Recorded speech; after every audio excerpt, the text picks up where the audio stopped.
全家被判流放巴蜀，温府上下哭声震天，只有我低着头努力憋笑。巴蜀，我上辈子都是那里的人，这不是送我回家吗？温叔年，你父亲温昭远任户部侍郎期间，贪没赈灾银两30万两，证据确凿。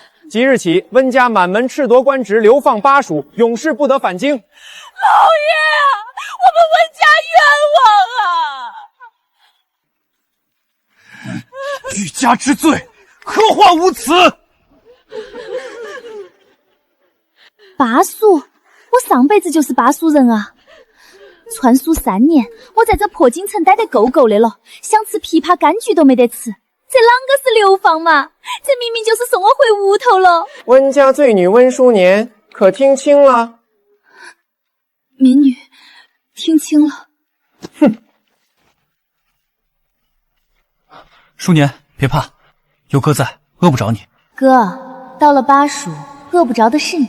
在巴蜀，枇杷、蜜橘、荔枝、龙眼四季不断，西河鱼虾肥美，嫩笋、菌菇漫山遍野，水田肥沃，稻麦两熟。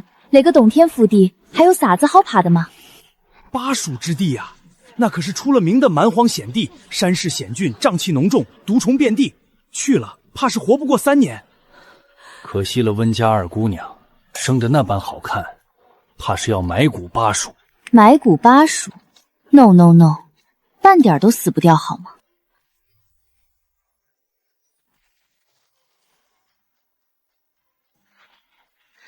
川叔3年攒下的家当全在这儿，番薯、辣椒、花生这3样东西在京城没人认识，但到了巴蜀，那就是金山银山。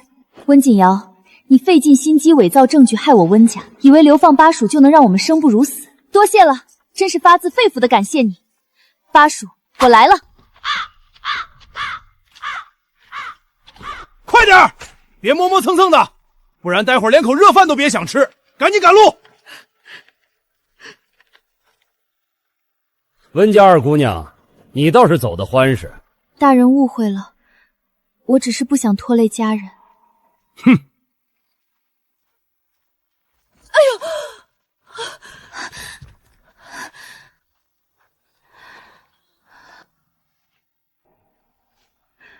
叔年，都是娘没用，让你受苦了。娘，巴蜀没那么可怕。你不懂，那可是蛮荒险地。娘，你不懂，巴蜀四季分明，瓜果遍地，鱼虾满河，比京城好多了。叔年，你打小在京城长大，是怎么知道的？我看过书，在书里巴蜀被写成蛮荒之地，但我上辈子在巴蜀长大，我知道那地方有多好。书上的多半是假的，到了那边还得一切从头来过。爹，从头来过未必不好。好，咱们一切从头来过。叔年，那是什么？是杜鹃花。那个呢？柏树。好看。您等着，到了巴蜀，比这好看100倍。见鬼的天气，快找地方避雨！这种又急又大的雨，太熟悉了。上辈子每年夏天都要来上好几场。回家的感觉真好。人交给你了，我们走。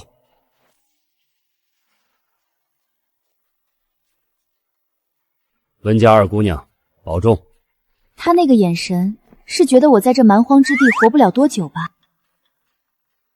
温大人，温先生，上头说安置你们一家，可县里实在没多余的宅子，只有城外3里地有间空屋，你们先凑合住着。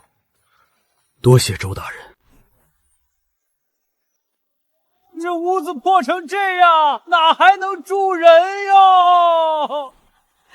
这可让我们怎么活呀？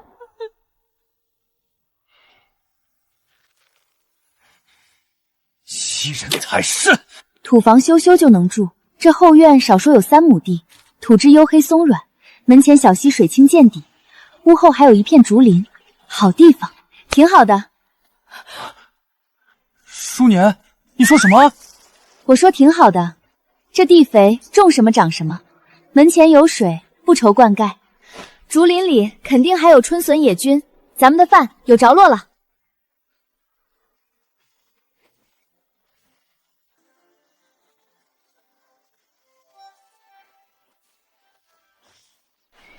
嫩笋鲜得很，正好炖汤。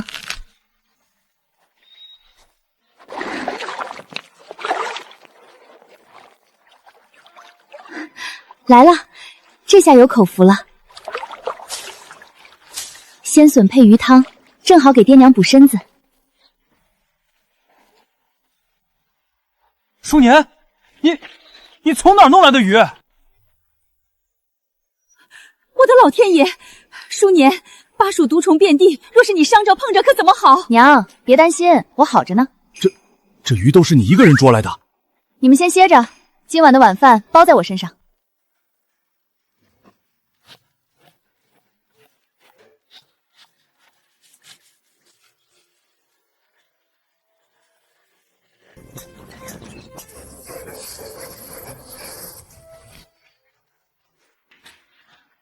爹，尝尝。鲜，太鲜了！淑年，你什么时候学的这些？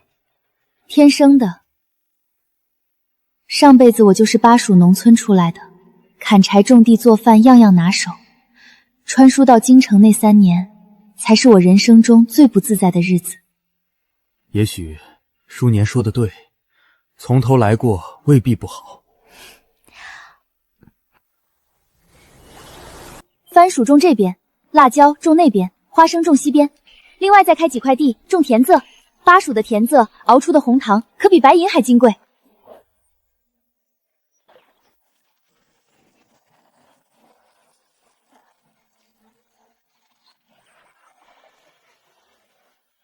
这破屋还真让你修好了？这也不是什么难事。淑年，你是不是被什么东西附身了？娘，我只是想让咱们住得舒服点儿。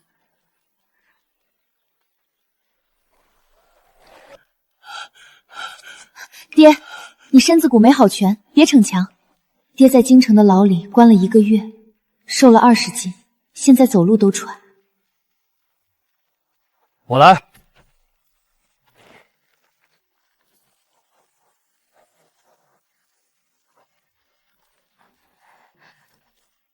淑年，这块地要种什么？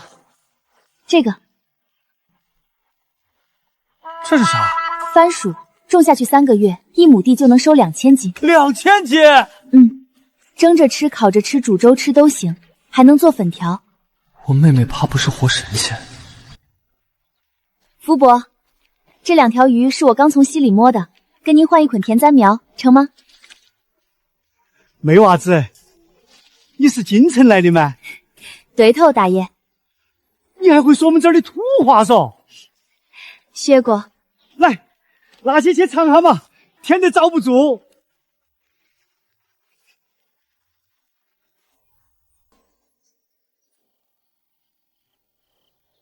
这是什么果子？枇杷，巴蜀特产。这也太好吃了。娘，这边遍地都是，等到6月，满山的枇杷都可以随便摘。唉，妹，我觉得被贬到这儿也不是不行。闭嘴，让人听见还以为咱们不知悔改。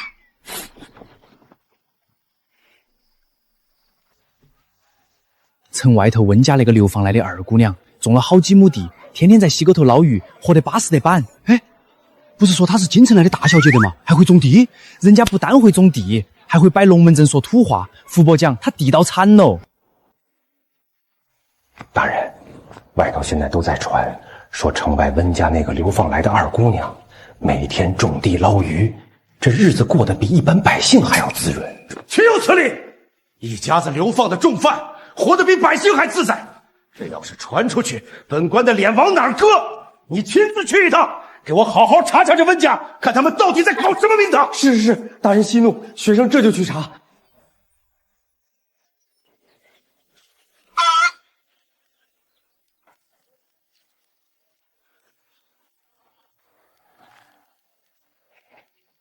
你们过得还行？托县令大人的福，还活着。这凉茶也是你煮的？菊花茶加金银花，清热祛湿，巴蜀是热气，多喝点好。好喝，比县城茶铺的都好。温姑娘，你们安分守己就好，有什么难处跟县衙说一声。多谢师爷。妹，你是不是在收买人心？不是收买，是搞好关系。有区别吗？有，收买要花钱，搞好关系只要花凉茶。梅娃子，你来种的是啥子哦？番薯能吃不？等熟了，请你们告一排。我才不信喽，怕是光长腾腾不长果。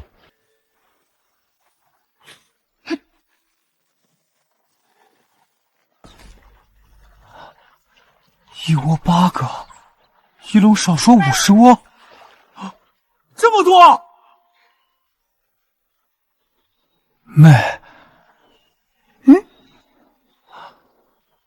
你不会真是神仙吧？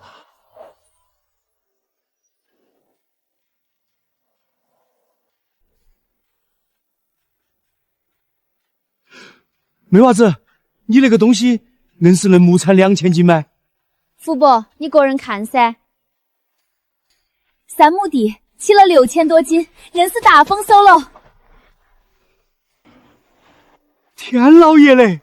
大爷，那个东西金干金老，哪个地头都长得起，你要不要搞一下？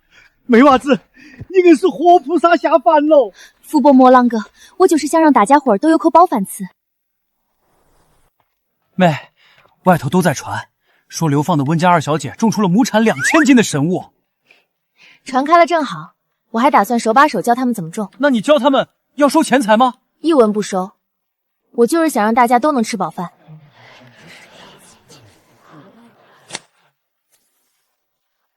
1家1捆，人人都有，拿回去斜插进土里，别埋深了。3个月后，保准你们每家都能收满仓。淑年，爹做了半辈子官，不如你做的这一件事。爹，你被冤枉的不是你的错。是不是冤枉已经不重要了，你让我明白，做实事比做官重要。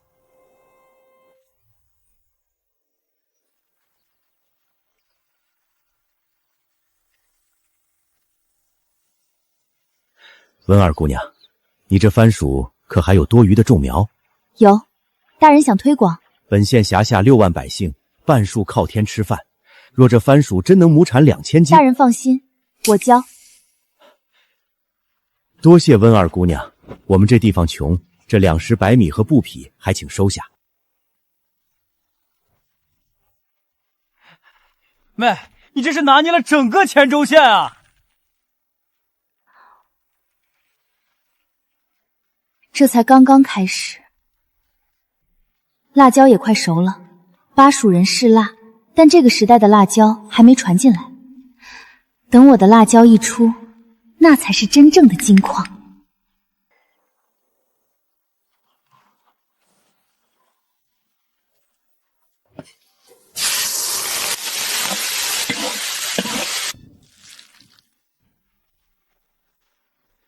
梅娃子，你又整了啥子好东西哦？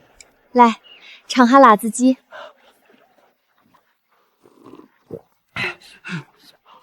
辣，安逸，再来点儿。巴蜀人果然是辣。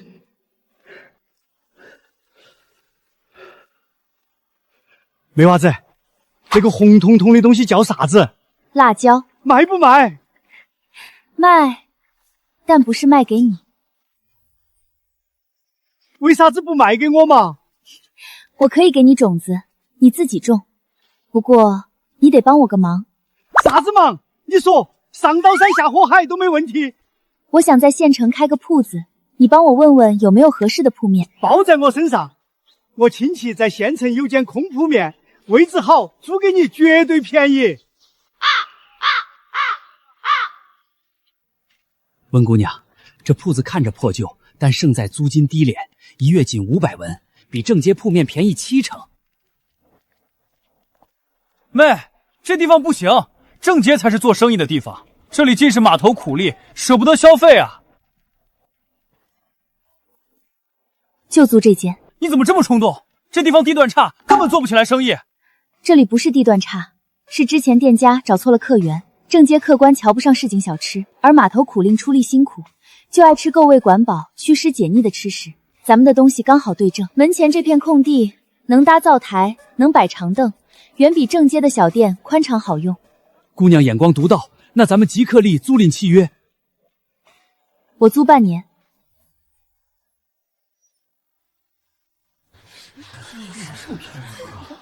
妹，咱们守这么久都没人来，这样真的会有生意吗？别是你看走眼了？别急，码头苦力正午才会歇工，咱们的客人马上就到。老板儿，你那头有啥子好吃的？辣子鸡、番薯粉条、凉茶。那是啥子？没吃过，给我们个人来一份。好嘞。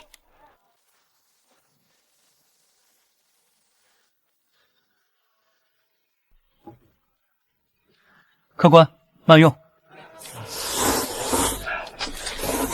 太够味了！刚刚中午吃那个，浑身都松火。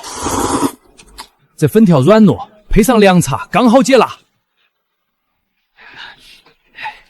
老板儿，味道硬是巴适惨了。我们码头还有一大帮兄弟，回头我全部喊过来照顾你生意。多谢几位捧场，欢迎常来。昨天听别个摆起，今天专门跑起来排队。那个粉条口感独一份，吃过一回就再也忘不脱。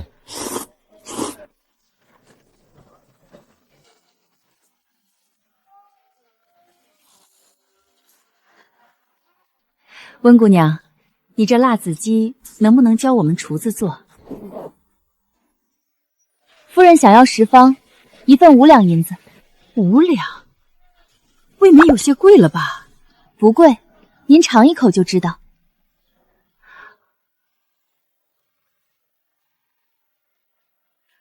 温姑娘，这辣子鸡味道堪称一绝呀！这是10两银子，辣子鸡和凉茶的10方我都要了。夫人爽快。60两，叔年，咱们上月卖辣子鸡竟赚了60两。从前在京城，你爹1个月的月例加起来也不过5两。娘，这只是开始，以后只会更好。银子分3份，1份家用，1份扩建铺面，1份留存做周转本钱。妹，后厨的活以后我全包了，你只管放心谋划生意。哥的手艺越发精进，铺子交给你，我正好抽身筹备新的生意。什么生意？熬红糖，地里300斤田毡已经成熟，今天就在后院开工。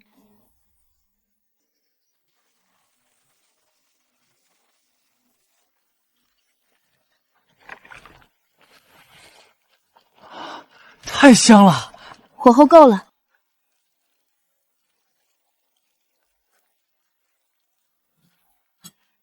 娘，您尝尝，这是红糖。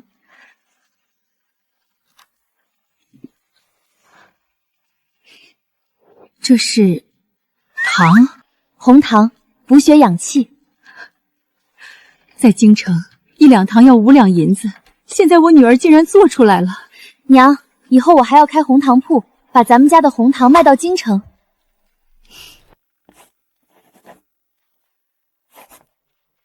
掌柜的，这位姑娘说有笔大买卖要谈。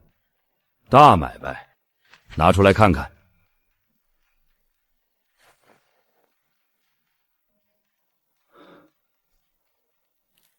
极品啊！姑娘，这红糖你要卖多少？2两银子1斤。贵了。掌柜的，京城的白糖1斤10两，我这红糖比白糖养人，2两银子便宜得很。温姑娘能供多少？现在40斤，下个月开始每月200斤。200斤？后面还能更多，但我有个条件。说。我可以独家供货，福源商行包销，但你得帮我打通渝州府的渠道。温姑娘，你真是流放来的？是，有问题吗？没有，成交。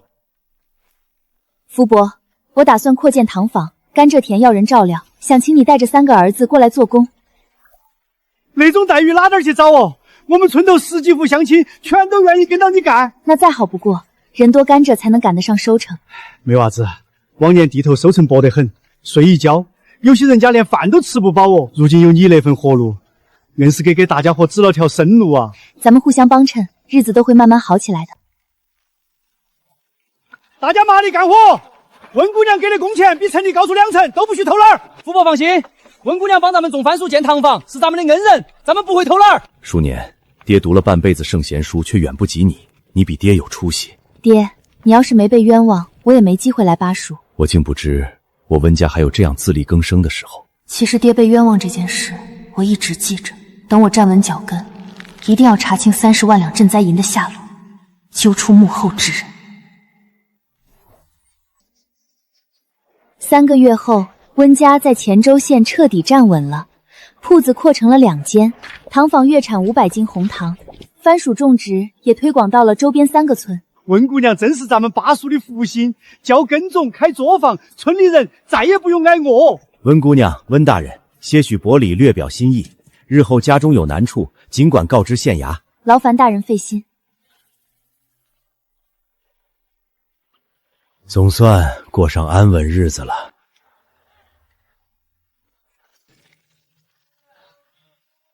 温姑娘，客官，你有何事？温姑娘，京城现在传得沸沸扬扬。传什么？说温家在巴蜀水土不服，全家病倒了，还说温家嫡女在太后面前哭，说心疼妹妹，要请旨把你们接回去。温锦瑶，我那位好姐姐，我爹原配生了她，续其娶了我娘，生了我和我哥。人前与我姐妹和睦，实则容不下我们一家。陷害爹贪墨的人就是他和二皇子，接我们回去，那是怕我们死得不够快。这是为何？他就是故意演给太后看的，就为了落个孝顺和睦的好名声。这种套路我见得多了。在下不便久留，知晓太多，恐惹祸上身，先行赶路，告辞。哥，妹，怎么了？温锦瑶知道我们在巴蜀过得好，肯定要派人来找麻烦了。锅铲放下，加紧练武。他敢来捣乱，我打断他的腿。妹，别担心，我这就去练武。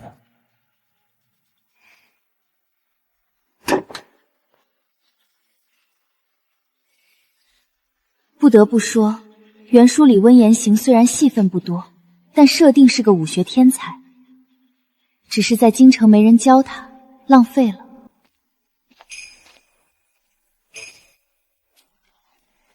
父辈，我想给我哥找个学武的师傅，你在乡坝头这么多年，认不认得啥子退隐的武师，能教他正经拳脚的？这是赶巧，深山老林头住着一位老师傅，早年间是走镖的武人，功夫扎实得很，早就归隐了。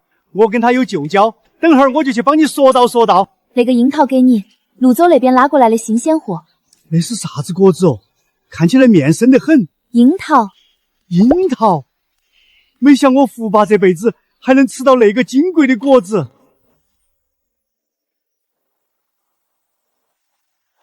没娃子，那位就是周师傅，武艺高强得很，我费了好大功夫才请动他收徒。晚辈温彦行，愿拜老师傅为师，往后定刻苦练功，绝不偷懒。天生好故乡，是块习武的璞玉，今日就从扎马步开始。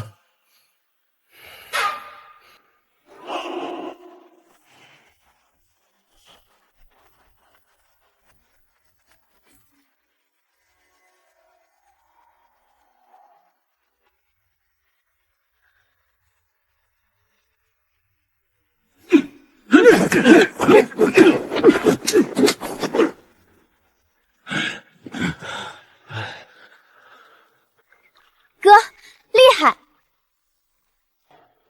短短3月便练得这般扎实，不枉我儿日日勤勉苦练。我儿如今身姿挺拔，武艺将进，越发有出息了。这天赋、信性和成长速度，妥妥的天命男主配置。只可惜他从不是这本书的主角。这书里的男主是太子萧慈，那个下令把我们贬到了巴蜀的人。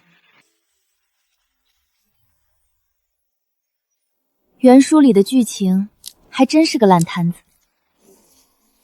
太子贬温家是因为温景瑶在他面前告了我爹的状，证据还做得天衣无缝。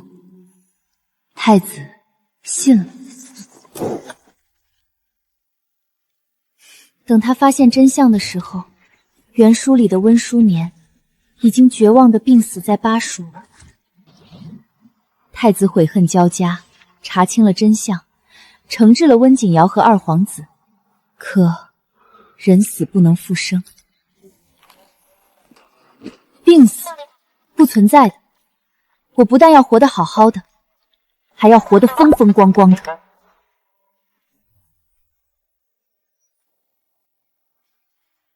这是什么破败地方，满是秽味儿。大小姐心善，竟还惦记着穷乡僻壤的罪户人家。可不是，说不定这一家人早就饿死在茅草棚里了。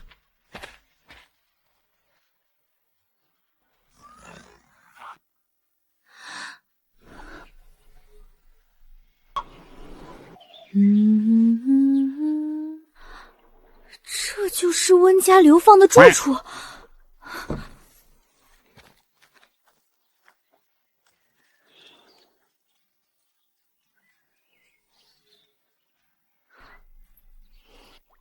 翠萍，你怎么来了？二小姐，大小姐让我来看看你们，看看我们有没有死吧。二小姐说的什么话？大小姐日日惦记你们，50两够你们在巴蜀好好活了。50两，打发叫花子呢？二小姐、大小姐省吃俭用才攒出来50两，你都不知道它有多难。拮据。他占着温府正宅，满身金簪玉饰，挥霍着我母亲带去的10里红妆，他哪来的拮据？你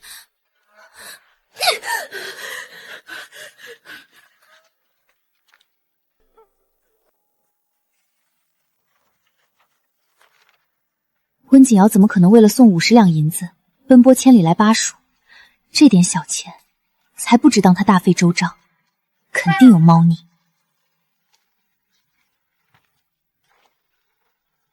确认死活，联络赵六，原来是和安插在巴蜀的手下接头呢。温景瑶，你是在害怕吗？无论如何，该怕的人不是。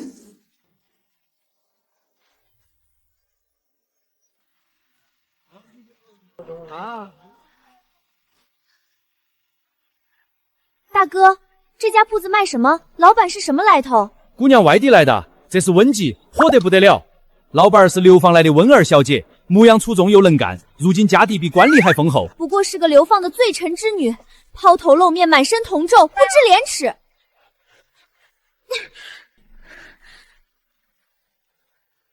他回京必会告知温景瑶，温家不但没有穷困潦倒，反而活得比以前还滋润。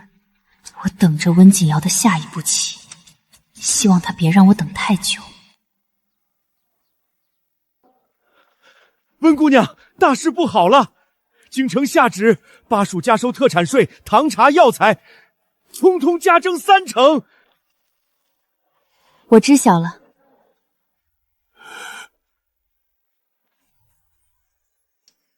温姑娘，你知道还这么淡定？30%重税，你的堂房往后哪还有利润？周大人，这个税不光会影响我，影响整个巴蜀。您觉得渝州知府会坐视不理？你的意思是，您去联合周边各县联名上奏，就说这种税不合组织。可是，这道政令是二皇子牵头的。二皇子萧景是温景瑶背后的靠山，也是原书里的反派头子。二皇子再大，大得过朝廷法度。行，我即刻回府写折子。为什么突然加征30%税？这分明是要断我们商人的活路。我那几万斤红糖要是交了这税，本钱都捞不回来。就是啊，我的茶叶，他的药材，全都在这加税的名录里。真要这么交，咱们全得喝西北风，绝不能让他们得逞。咱们整个巴蜀的商户必须联合起来，一起罢市停工，去找各府的知府大人施压。对，一旦咱们联合起来反对，朝廷的压力就大了，咱们就逼知府大人上折子抗议。陛下，巴蜀3府接连上奏， 3成特产税打压商户农户，扰乱商贸，实属苛政弊政，恳请陛下即刻废除。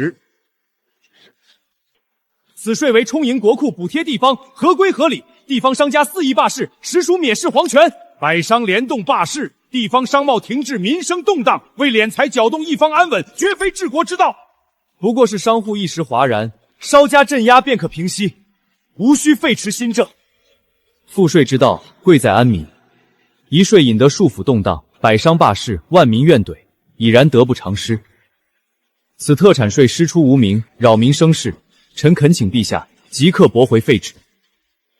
准奏，废止巴蜀特产税。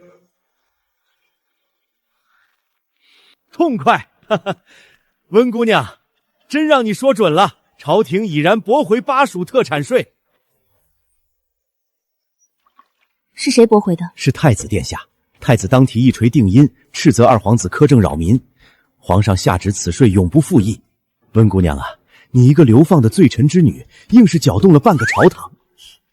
大人过誉了，我只是不想多交税。太子亲自出手驳回税令，看来他已然留意巴蜀，盯上黔州了。温二姑娘，你是？东宫主簿沈月，太子殿下让我来巴蜀巡查特产税一事的后续。看来巴蜀的日子没有温大小姐说的那么苦。温大小姐？温锦瑶，她在太子面前哭了3次，说你们一家在巴蜀生不如死。沈属不觉得呢？凉茶尚可。我这什么都不错，除了流放犯的身份。温二姑娘，太子殿下让我转告你一句话。什么话？当初贬你温家是因为证据确凿，若有冤情，拿出证据来。太子殿下是要我自证清白。太子殿下是给你一个机会。沈主簿，你回去告诉太子殿下3件事。请说。第一，温家被贬半年，我在南海县推广了番薯，养活了3个村。第二，我在这里开了铺子，建了糖坊，每月缴税40两，全县第一。第三，那30万两赈灾银不在我爹手里。查一查户部的暗账，查一查二皇子府上的开支，真相不难找。你知道银子去了哪儿？我猜的，但我猜得很准。温二姑娘，你胆子不小。被流放到蛮荒之地还能活得好好的人，胆子能小吗？我会如实回禀，告辞。等等，这红糖劳烦沈中部一起带回，并非是贿赂，只是巴蜀特产，莫让殿下以为巴蜀只剩蛮荒瘴气。太子萧慈冷静理智，杀伐果断，当初他下旨贬我温家的时候没有半分犹豫。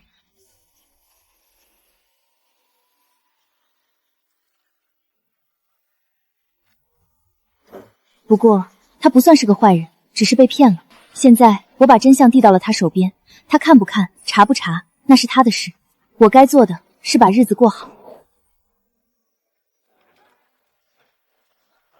2位的辣子鸡请慢用。这温馨的味道真是一绝。哎呦，我的肚子好痛！你怎么了？哎呦，哎呦！这是怎么了？叶行，快叫大夫！哥，保留所有剩余食材锅底原样。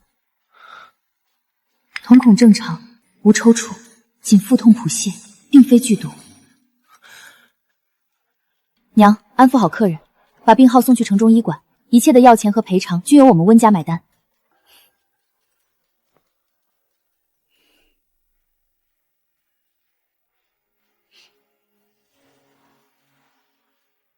有人在菜里下了巴豆。巴豆？谁这般阴毒？难道是温锦瑶的人在搞鬼？大概率是他。今早谁靠近过后厨灶台？今早开门前，我去了一趟茅房，空了半炷香的空档，回来并未看到生人。半炷香足够下手了，此事暂且不要声张。王婶儿，今早有没有生人在我铺子附近转悠？有啊，一个矮个子穿灰衣裳的男人鬼鬼祟祟的往李家灶台那边飘了好几回。他往哪边走了？往东边码头方向去了。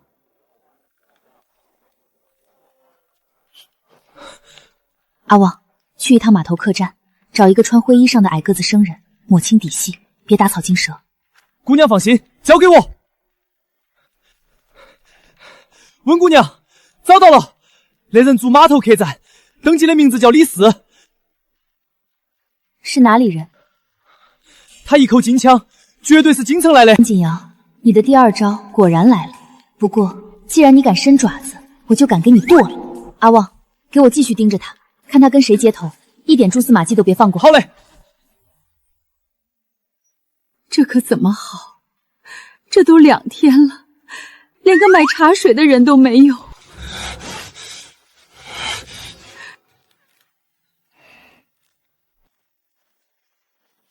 文书年，有人举报你售卖有毒食物，谋害百姓，本捕头奉命搜查。放屁！你有周大人的手令吗？没有手令，谁敢动我妹妹一个指头？手令？老子就是手令，给我搜！哥，退下，让他搜，我倒要看看他能搜出什么花来。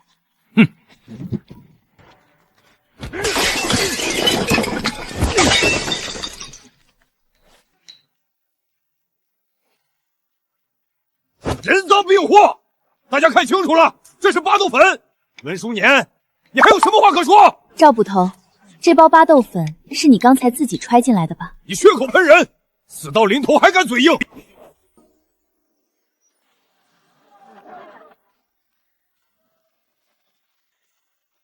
我老头子亲眼看见的，你进门的时候右手一直捂在怀里，刚才收灶台，手才从怀里拿出来，就多了个纸包。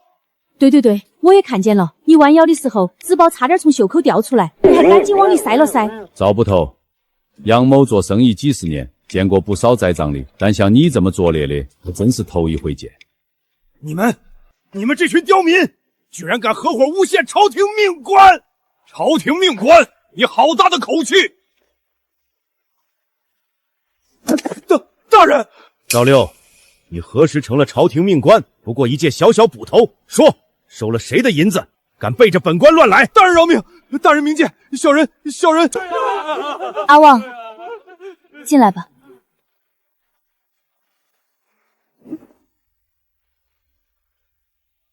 大人，这是赵六藏在自家后院枣树下的银子，足足100两，还有这张纸条。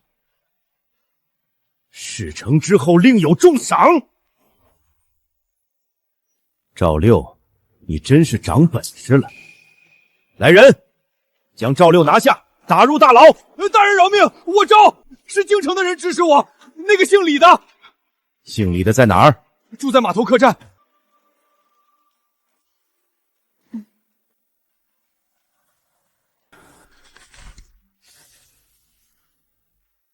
李四全招了，是京城温锦瑶身边的管事派他来的，任务就是毁了温记，把你弄进大牢，最好死在牢里。温姑娘，这份供词你打算怎么处置？劳烦大人派人快马加鞭，将此供词转交东宫审阅主簿。东宫？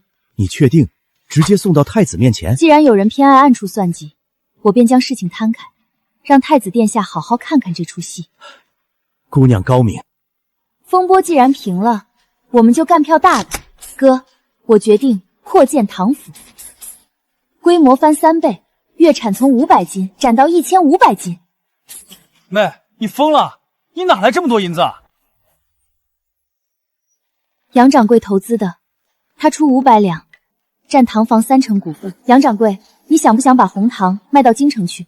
京城？京城糖价是巴蜀的5倍，此地红糖1斤售价2两，入京城可卖10两。那运费如何算？走水路，巴蜀至金陵，再转运京城，全程冲畅，1斤运费不足1两。1斤赚7两，月产1500斤，月利过万两，大好的买卖啊！温姑娘，你是认真的？我何时做事不认真？我愿出500两，支持姑娘做生意，不够我再添。银两足够，但我有一个条件。你说。京城铺面绝不挂温家名头，全程用你福源商行的名头经营。为何？放着好名声不要？我们温家现在是流放罪臣的身份，名字一旦亮出来，京城的达官贵人为了避嫌，谁敢买，生意就别想做了。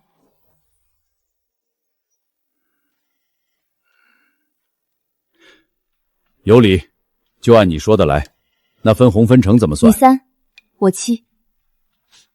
凭什么你7我3？凭独家红糖方子握在我手里。温姑娘，你做生意比我这老商人还狠。过奖，等红糖在京城卖疯了，就会有人追查来源，到时候温锦瑶会气急败坏，二皇子会坐不住，而太子也会更清楚地看到温家的价值。好戏才刚刚开场。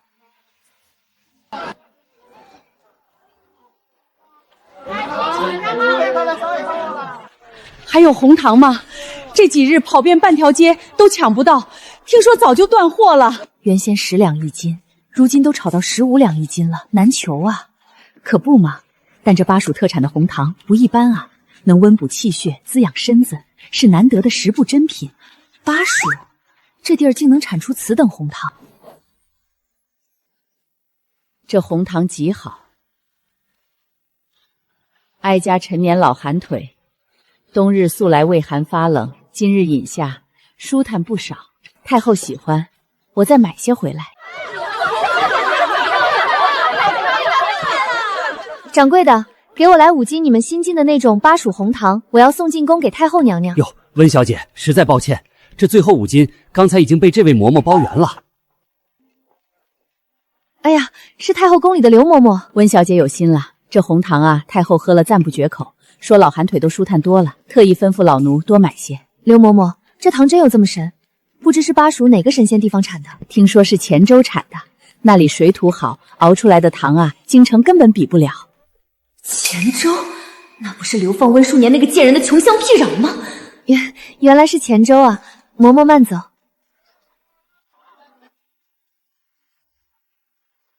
去查，立刻去查！翠萍，这个福源商行的红糖跟温淑年那个贱丫头到底有没有关系？是，小姐。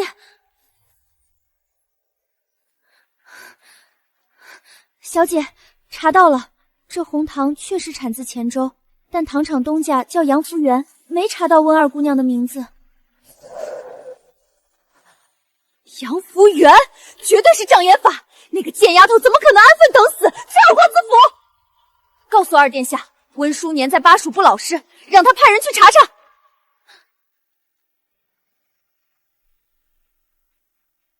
温锦瑶是不是疯了？一个流放的庶女，还能翻出什么来话？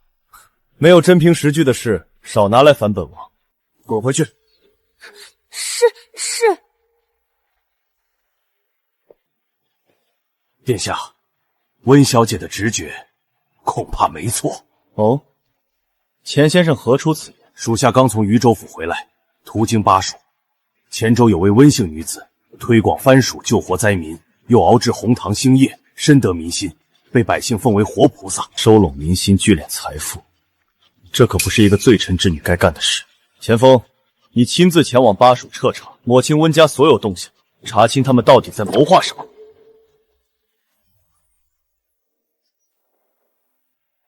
劳烦大人，借调乾然县近半年税教，商户备案卷宗。我这就去办。源头商户福源商行背后设有红糖工坊，连片甘蔗田，甘蔗地户主名为福伯，工坊备案里完全没有红糖方子存档。多谢大人，在下告辞。几位老乡，在下初来此地，听闻县城有位温二姑娘做生意做得红火，不知其人究竟如何？咱们县里最了不起的就是温家二姑娘。没错，早年饥荒，全靠她带来番薯，全村人才熬过难关。她家辣子鸡味道绝佳，旁人根本复刻不出。她还免费教百姓种甘蔗，分文不取，心肠宽厚。此女在民间声望这般深厚，百姓人人感念她的恩情。若强行打压，极易激起民怨，硬来行不通。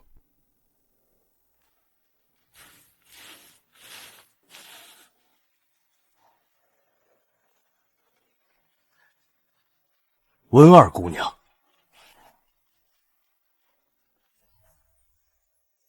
在下钱锋，游商出身，路过黔州，听说姑娘的红糖品质极佳，想来谈笔大生意。游商，穿得起100两1匹的蜀锦，鞋底不沾巴蜀红泥，手上无半点缰绳后茧，伪装得太过敷衍。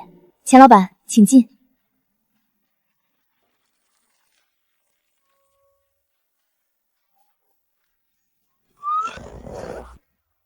温姑娘的红糖在京城卖15两1斤，供不应求。我家主子财力雄厚，想买下红糖的方子，价钱姑娘随便开。另外，温家的流放之罪，我家主子也能帮忙斡旋，祝你们减刑，早日回京。您背后的主子是谁？不如直说吧。姑娘不必问是谁，只说答不答应。攀上这棵大树，温家可在巴蜀横行无碍。不答应。红糖方子我不卖，温家罪责也轮不到二皇子来插手减刑。你怎么知道？能随意调阅渝州府税册，顺藤摸瓜查到糖坊的，大旗寥寥无几，二皇子萧景便是其中之一。钱先生，请回去转告二殿下，让他安分守好京城本分，切莫手伸得太长。巴蜀的东西他拿不走。温姑娘好歹是，只是你可想清楚，得罪二殿下，下场注定凄惨。凄惨？我早已流放蛮荒，再无更坏的境遇。走吧，不送。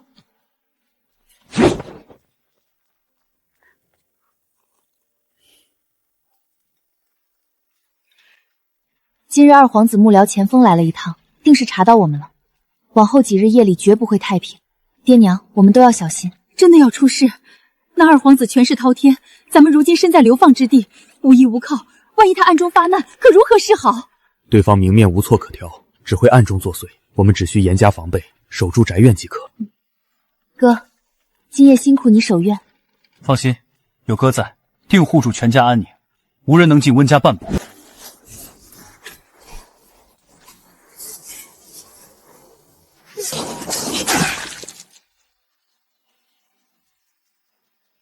已经是今夜的第3波了。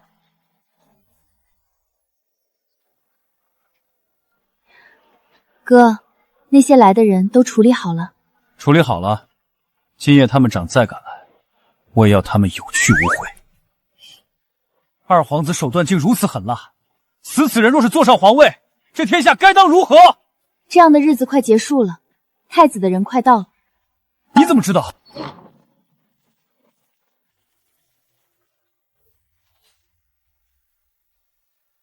温姑娘，殿下看过你递交的供词，已派人核查户部案账，当年30万赈灾银，10万两余泼妇钱遭隔留，钱款流向直指二皇子。果然一切走势皆在我的预料之中，看来今日以后二皇子要自身难保。对了，太子殿下让我问你，你想不想回京城？现在不想。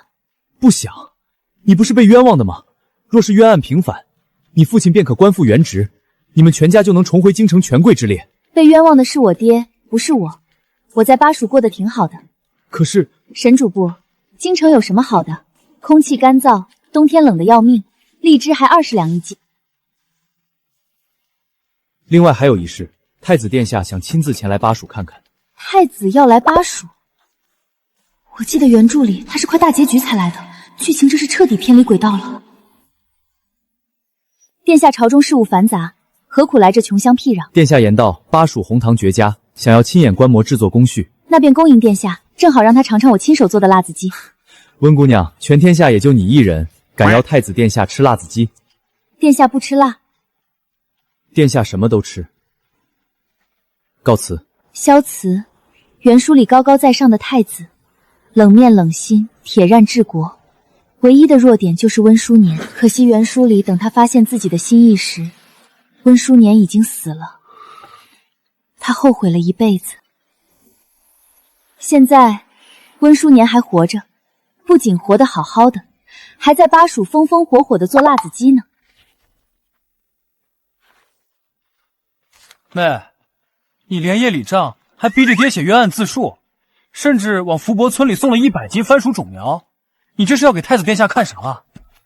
看巴蜀不是蛮荒之地，看温家不是罪人，看我温书年有多能耐。你不要脸！不要脸才能活。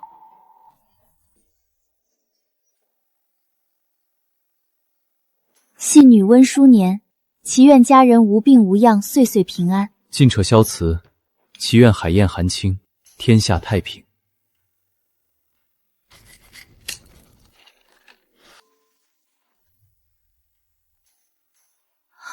抱歉，公子。无妨，是我的过失。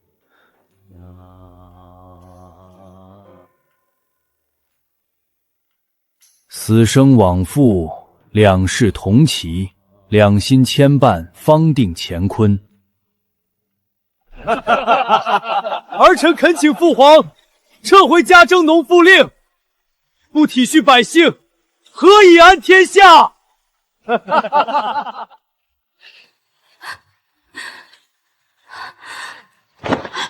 淑年，别管闲事，那是太子，惹怒了陛下，咱们温家都要受牵连。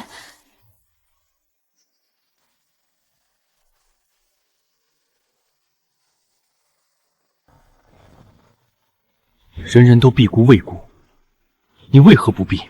你不怕牵连？可我怜殿下高处不胜寒，怜殿下孤苦无依，殿下所做之事都是心系天下。淑年，为何要畏惧？我为什么会做这个梦？师僧往复，两世同期。淑年，起了没？天都大亮了，该去县城铺子了。今天还有几百斤红糖要出货呢。起了，马上来。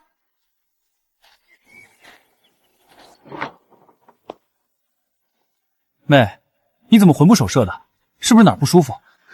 只是昨夜梦多，没睡踏实罢了。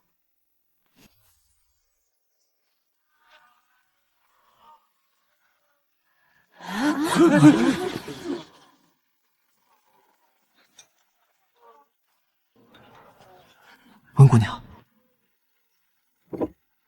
公子喝茶。你倒是冷静。公子既然来了，想必已经把我的底细查得一清二楚了。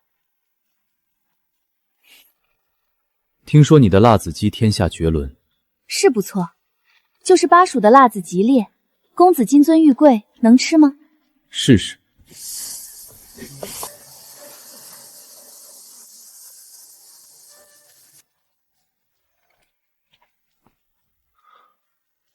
就这些？公子嫌少，嫌简单。好吃不在多，吃完再论。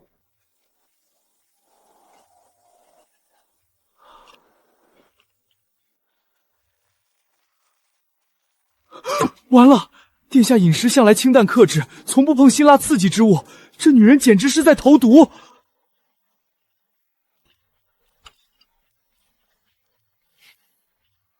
很好，这句很好，不知道说的是菜还是人。走吧，带我去看看你的堂房。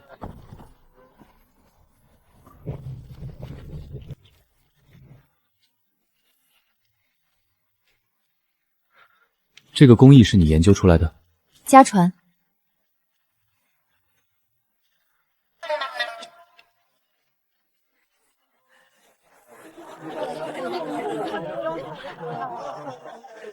这位大人，温姑娘是我们全村的恩人呐。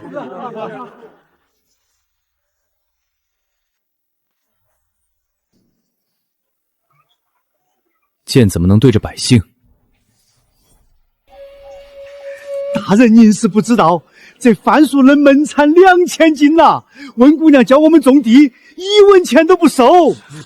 大人，以前我们一年到头都种不出几百斤粮食，现在有了番薯，家家户户都能吃得饱饱的，这全是温姑娘的功劳。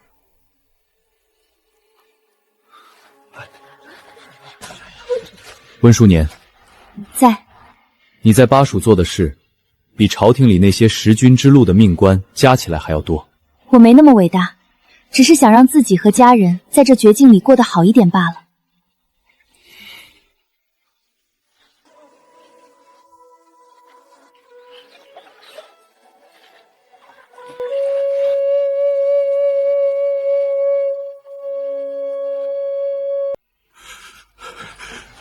温大人，你在户部所受冤屈，孤早已暗中彻查。孤向你保证，大齐律法绝不冤枉好人，也绝不姑息奸逆毒瘤。殿下，罪臣多谢殿下。温大人，根据温姑娘的供词，你记录的户部案账尽数藏在地字号库房内，钥匙由户部尚书执掌。回殿下，正是。户部尚书乃是二皇子萧景的铁杆心腹。甚好，孤回京之日，便是他们覆灭之时。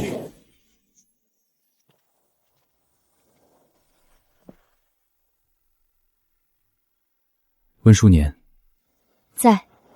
你想不想随我回京城？公子，我早说过了，我现在不愿回京。巴蜀温润宜居，物产丰饶。京城那座繁华牢笼，我从不稀罕。启程来巴蜀前，我专程去静安寺求了一支签，住持言说，孤等的人身在巴蜀。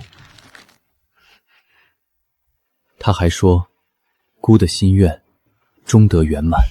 淑年，你不问问孤求的是什么吗？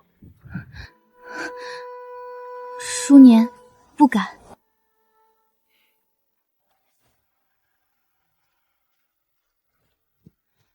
温姑娘，殿下生性高傲，平生从不对人二度发问，你务必好好掂量今日所言。萧慈，你是未来的帝王，锦衣玉食，尊贵无比。可我更愿待在巴蜀，过我的潇洒日子。阿旺，去地里叫人，田册第二茬该收了。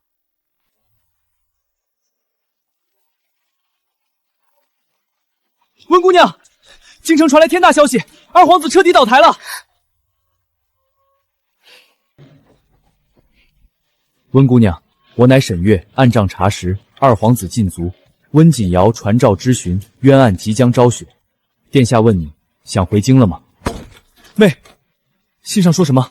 爹的冤案是不是能平反了？能。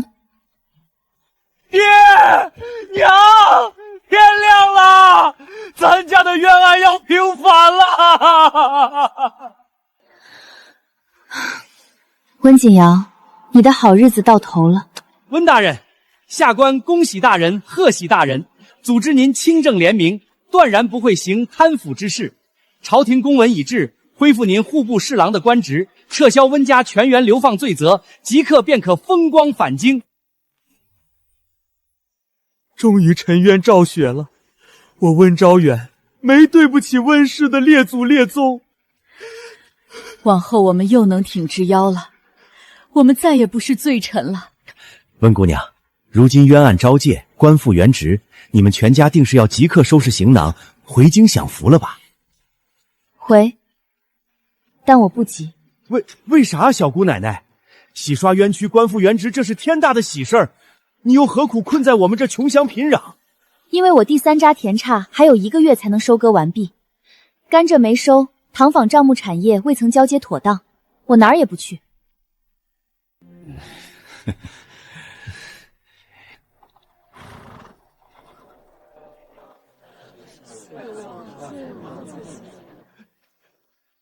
没娃子，这都是国家的腊肉和鸡蛋，你路上带着吃。福伯不用担心我留下的堂房操作手册，只要你和杨掌柜按照操作，一定能带着乡亲们继续赚钱。我们都记牢了，遇事拿不定主意，便托人给你送信。你在京城若是不顺，随时回来，黔州永远是你的家。温姑娘，往后常回来看看，我们大家伙儿时时念着你的恩情。一定，无论走多远，离多久，我都会回来。妹，该启程了，再耽搁入夜前赶不到驿站。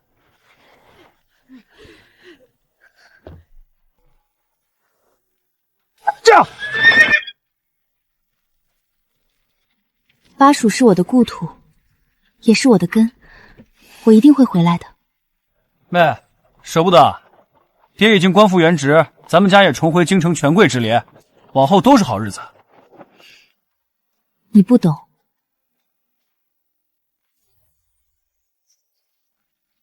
来的时候是押送，赶路如逃命；回去的时候是自由人，慢悠悠的。爹的身体也在巴蜀养养好了，一路上精神都不错。淑年，这北方的面条怎么没味道？娘，习惯了巴蜀的口味，什么都觉得淡。到了京城，你给娘做辣子鸡。行。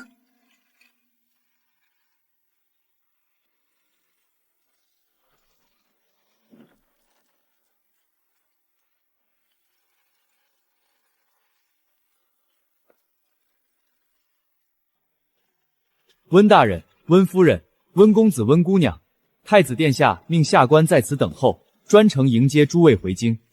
有劳沈大人亲自相迎，殿下隆恩，臣万死难报。大人客气，温姑娘，请登此车歇息。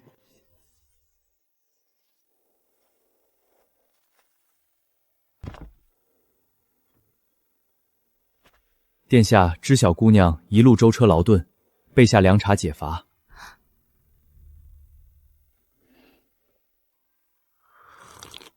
这凉茶和巴蜀的一样，他倒是体贴，可当年下令流放温家的旧账，也没那么容易一笔勾销。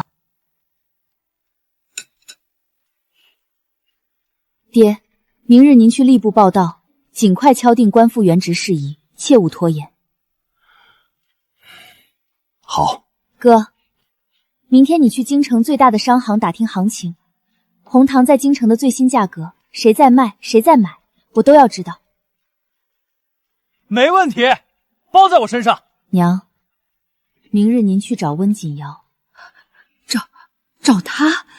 去找他做什么？要回你的嫁妆。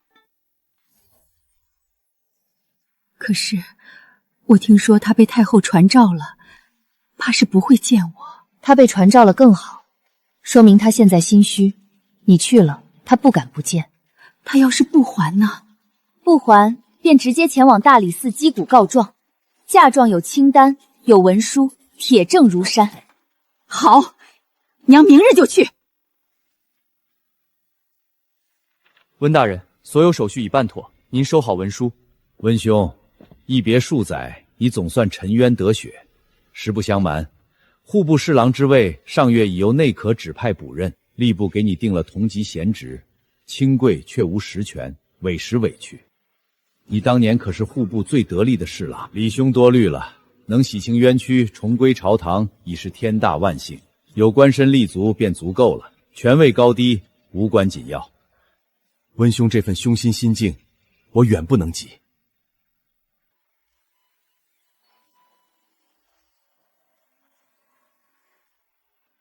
奔波一上午，可摸清底细了。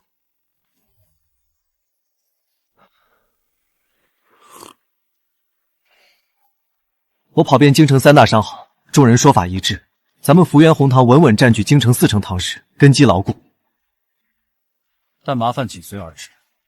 二皇子倒台进祖后，有人暗中切断咱们的货运通路，哄抬白糖市价，刻意打压福源商行。幕后主事之人是谁？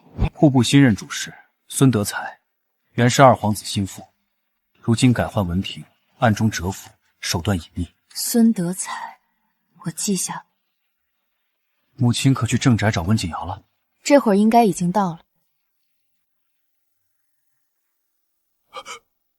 夫人，去，把大小姐叫出来。母亲，您来了。锦瑶，废话少说，把我的嫁妆还回来。母亲说的什么嫁妆？都在库房里好好放着呢，谁动了？好啊，既然在库房，那就开库房，拿着清单，我一件一件对。母亲，这事儿不急，改天。今天，现在，立刻开。夫人，我们大小姐。开。给他开。清单上少了32件，金银首饰少了1半，丝绸布匹少了7成，还有我那套最贵重的红珊瑚头面，整套都不见了。锦瑶，东西呢？可能是下人手脚不干净，弄丢了。哪个下人？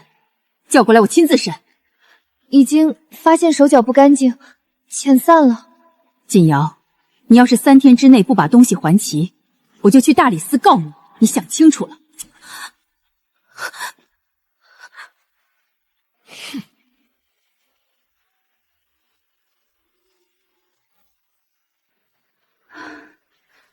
我刚刚应该还算威风吧？夫人，威风得很。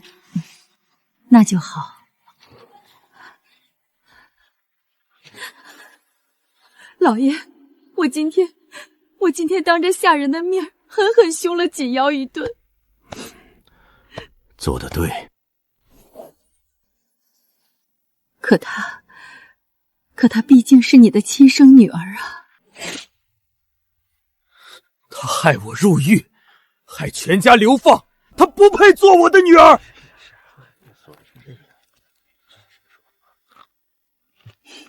温锦瑶，你的报应才刚刚开始。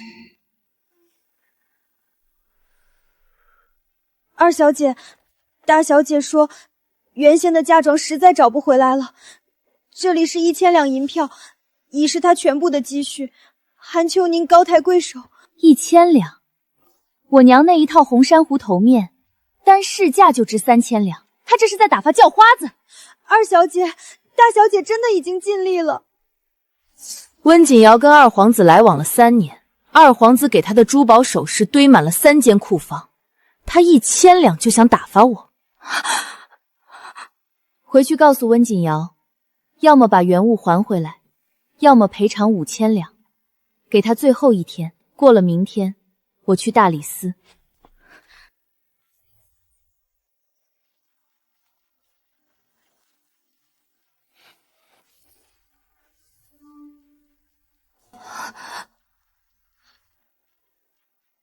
说吧，5000两拿得出来吗？淑年，我知道你恨我。恨？不至于。淑年，你不恨我？不恨，恨太费精力。我只是想拿回属于我们温家的东西。5000两，我拿不出来。那就把原物还回来。原物被我送人了。送谁了？二皇子的侧妃。温锦瑶，你拿着我娘的嫁妆去讨好二皇子的侧妃，你的脸呢？淑年，我也是没办法。二皇子现在被禁足，我要是不拉拢侧妃，就没有任何靠山了。这是你自己选的路。淑年，你就不能帮帮我吗？我们毕竟是姐妹啊。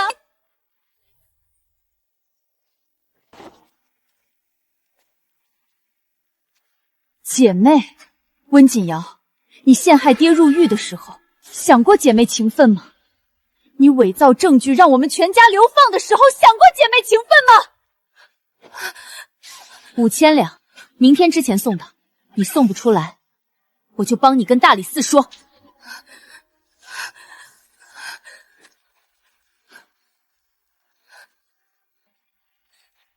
温淑年，你变了。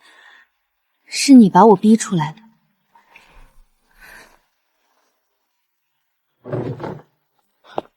妹，你对温锦瑶会不会太狠了？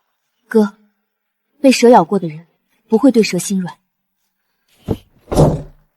温小姐，5000两银票据已点起，信也一并送到，差事办妥，我先行告退。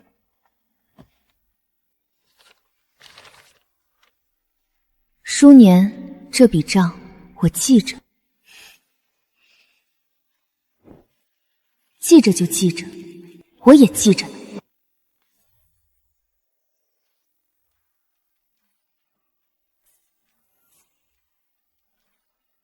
哥，5000两白银全数到账了，咱们温记能在京城开分部了。好，我明天一早就去盘门面。不用挨个巡，铺面位置就定在京城最大的那家白糖商铺正对面。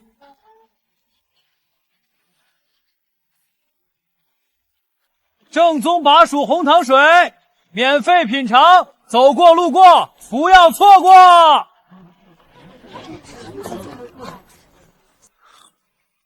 哎呦，这味道清甜醇厚，比对面白糖还好喝，给我称2斤。承蒙惠顾，5两1斤，同色无期。给我来8斤。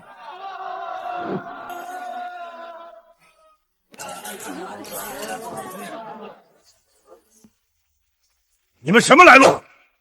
可有正规商户文书？红糖品质何人担保？定价这般低廉，分明是故意砸我们生意，扰乱市面。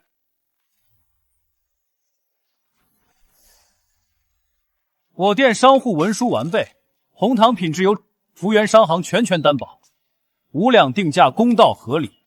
掌柜若是不服，只管憋着。竟敢在京城撒野！这唐氏的规矩轮不到你们来破！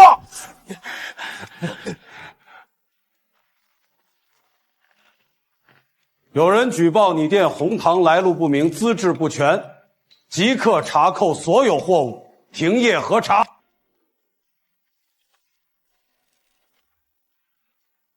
管事大人，请查验，文书一应俱全，件件合规，有据可疑。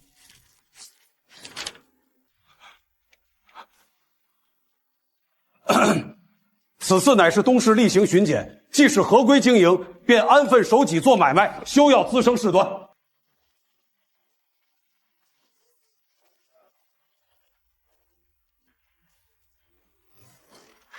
文书年，你可知你在与谁作对？孙主事，我守法经商，从未刻意与任何人作对。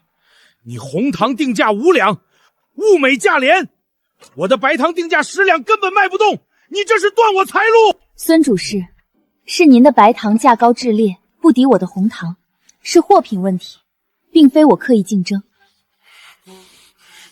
好得很，你给我等着！孙德才背靠二皇子残党，可二皇子大势已去，这群余孽不过秋后的蚂蚱，我只需等太子出手。好一个户部，各查赈灾银案，查出这么多中饱私囊的蛀虫。太子，给朕狠狠的查，彻彻底底的整顿朝纲。父皇息怒，儿臣已查明，户部新任主事孙德才借职务之便，暗中侵吞漕运经费整整8000两，铁证如山，请父皇定夺。孙德才又是老二的旧部，传朕旨意，即刻革去孙德才的职位，押入大理寺天牢，严加审问。儿臣遵旨。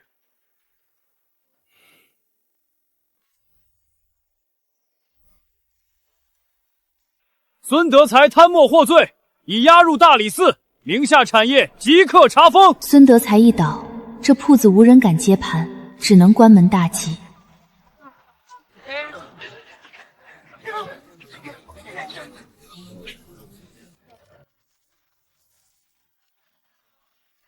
温记红糖清甜不腻，熬水做点心都好用。多亏黑心白糖铺倒台，咱们总算能吃到好糖了。我特意从西市赶来购买，如今京城都知晓温记铺子的糖好啊。妹，你看，对手彻底倒台，咱们稳稳独占东市唐市，照这热度，不出半月就能开西市分店，拿下整个京城市场。那自是。短短7日，萧慈借整顿户部之名除去孙德才，公办私事一举两得，行事滴水不漏，不留半分把柄。萧慈，这次你藏私心了。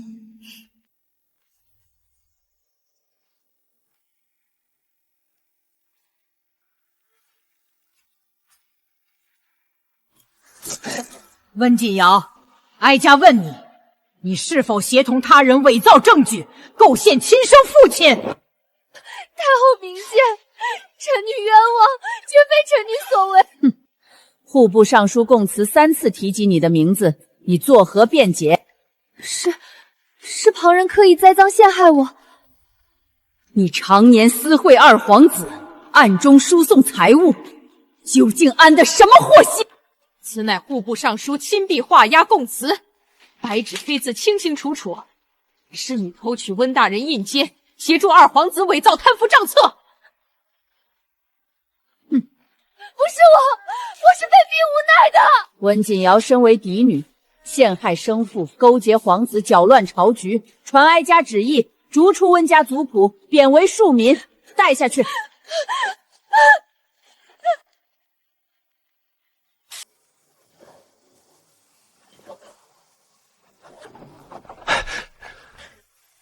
妹，天大喜事！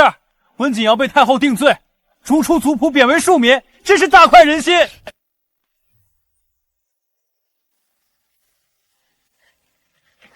知晓了，帮我递一只空碗。你就这般平淡？当年他险些害得咱们一家埋骨巴蜀。作恶之人自有报应，理所应当，没必要大张旗鼓荒贺，不值得耗费心神。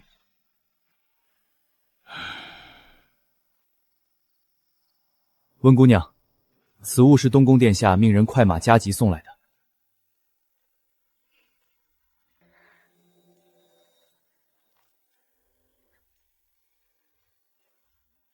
京城东令的荔枝千金难求，他竟还是替我买来了。叔年，你曾说京城无鲜荔枝，孤便命人自巴蜀加急运送。我跟随殿下多年，殿下素来清冷克制，从不为私情费神，世家贵女皆不入他眼，唯独姑娘的话，他记挂至今。这般特意，属下还是头一回见。敢问姑娘对殿下作何想法？这荔枝不错。姑娘与殿下还真是如出一辙的性子。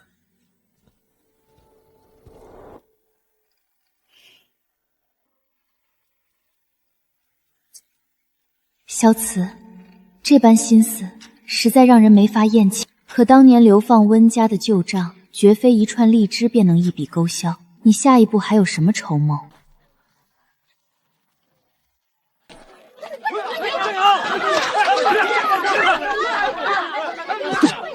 这就是当年风光的二皇子，贪了那么多赈灾粮款，害得多少人家破人亡，也有今天。他构陷了不知多少忠良，把好好的大臣害得流放3000里，真是恶有恶报。咎由自取，皇子又怎么样？作恶多端，照样落得阶下囚的下场。温叔年，你赢了，这下你满意了。我从未与你相争，路都是你自己选的。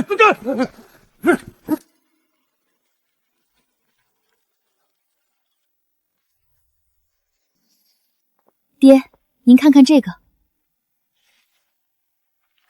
连夜赶出来的？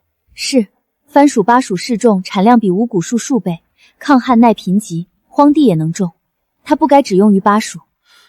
你是想让我明日上朝，把这折子递给太子？正是，北地连年旱情，百姓常闹粮荒。若是朝廷能下旨在全国推广番薯，往后再遇灾年，百姓不至于食不果腹。好，利国利民的大事，爹明日一上朝便亲自递上去。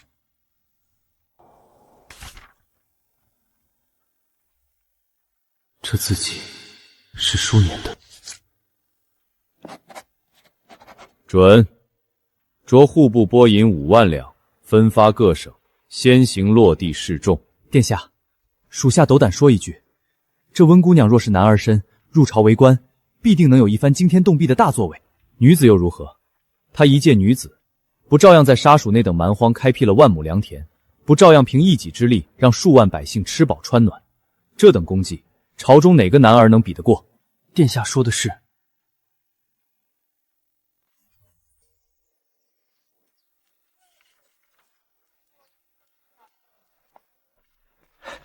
温姑娘，天大喜事！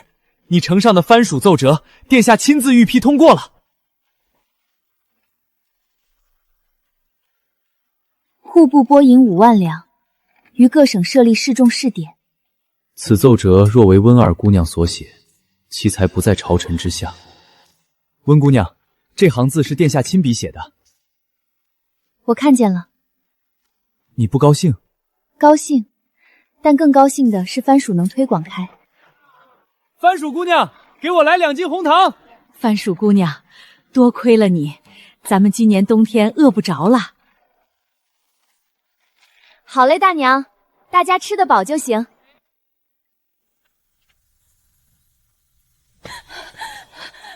温锦瑶被逐出族谱后无处可去，昔日巴结的贵女无一人肯收留她。娘，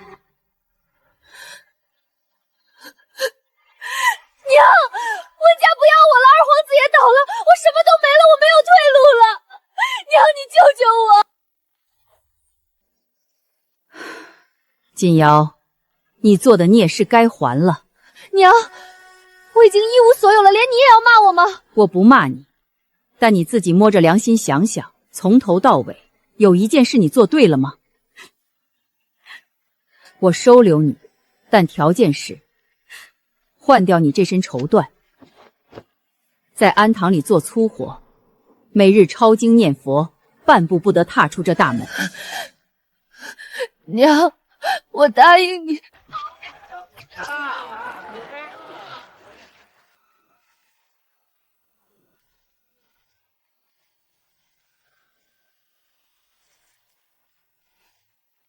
公子又来了。京城的辣子鸡，姑只在你这里能吃到，今日过来尝尝。我如今不卖辣子鸡了，只卖红糖。那姑便称1斤红糖。我这边定下5两。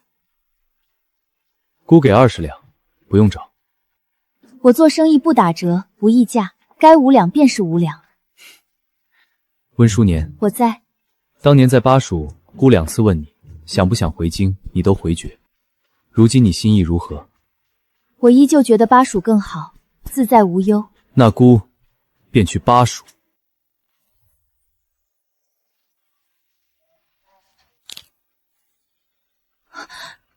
你是太子，你去不了巴蜀。太子也得吃饭，巴蜀的饭好吃。你就为了吃？更为了一个人。萧慈，当年你下旨贬我全家流放巴蜀的旧账，我一直记着。姑知晓，所以姑今日前来向你还债。你自己看。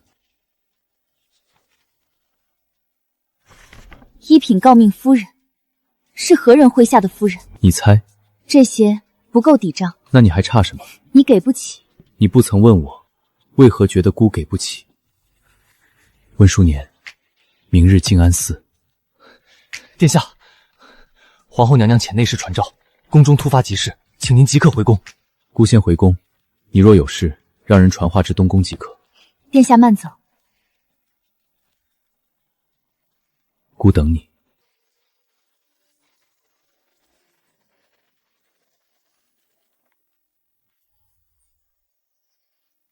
你23了，东宫太子妃之位空悬3年，朝臣奏折堆积如山，这些都是世家嫡女，你挑一个。沈家女体弱不堪中度，李家女虚荣浅薄，郑家女字迹粗落，皆不合心意。这幅可入你眼。这幅画，母后从何处寻得？是你东宫书案上寻到的词儿。3年来你清冷疏离，唯独对他处处偏袒周全。你替他平冤洗居，扫清阻碍，千里送荔枝，借朝政为他铺路，事事滴水不漏。我原以为你打算藏一辈子。儿臣若是不藏，今日还有温家吗？是啊，3年前温家定罪，你御书房外贵族整夜，淋雨受寒，只为求父皇留温远性命。我从前只当你惜才，如今才懂，你跪的从来不是温昭远，是护他周全。可温家落败，有名无势，帮衬不了你的储位。我可允你接他入东宫，封侧妃，享无上荣宠。但太子正妃必须出自世家重臣，这是国体底线，没得商量。我要他立于我身侧，而非屈居人下。东宫主位，唯温淑年可居。母后若无他事，儿臣先行回宫理政。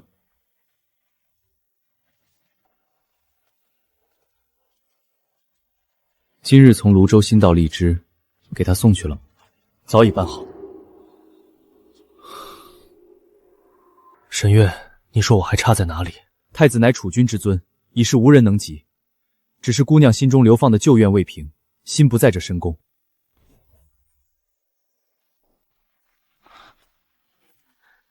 妹，东宫又送荔枝来了，这是半个月里第3回了。妹，你跟我说实话，太子殿下是不是对你存了心思？别胡思乱想。我怎么能不多想？他频频送荔枝。妹啊，深宫最是复杂凶险，吃人不吐骨头。你放心，我自有分寸。你心里有数就好。萧慈，其实我有点喜欢你了。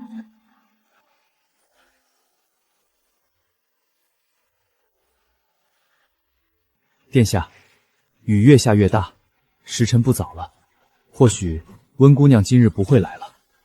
臣请您回宫，她会来。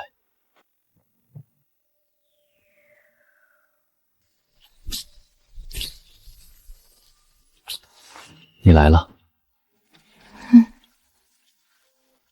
你今日肯赴这半山之约，我便知你不是全然无意。但凡我能做到，绝无半分推诿。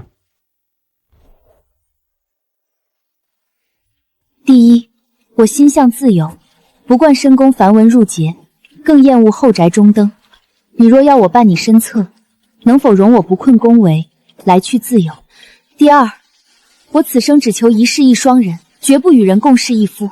你身为储君，日后登临大统，必然少不了世家联姻、朝堂制衡，这一点你能否做到？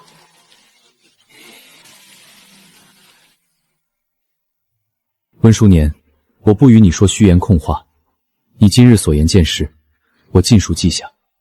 给我半年时间，我一一兑现，做给你看。若是做不到呢？若是做不到，我此生不再饶你分毫，但我必然做到。好，我等你半年。这半年我回黔州，你若尽数做到，便来巴蜀寻我；若是做不到，你我定当从未相识。好，我一定去。你看看。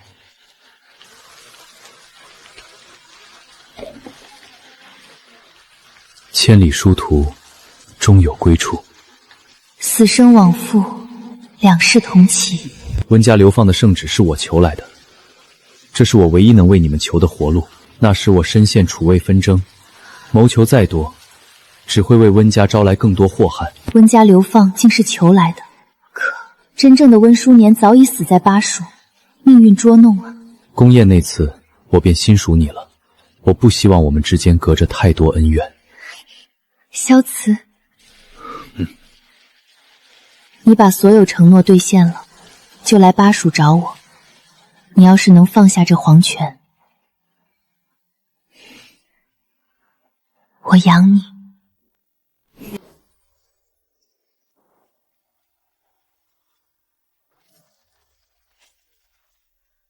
妹，咱们好不容易平返回京，阖家团聚，你怎么又要回黔州？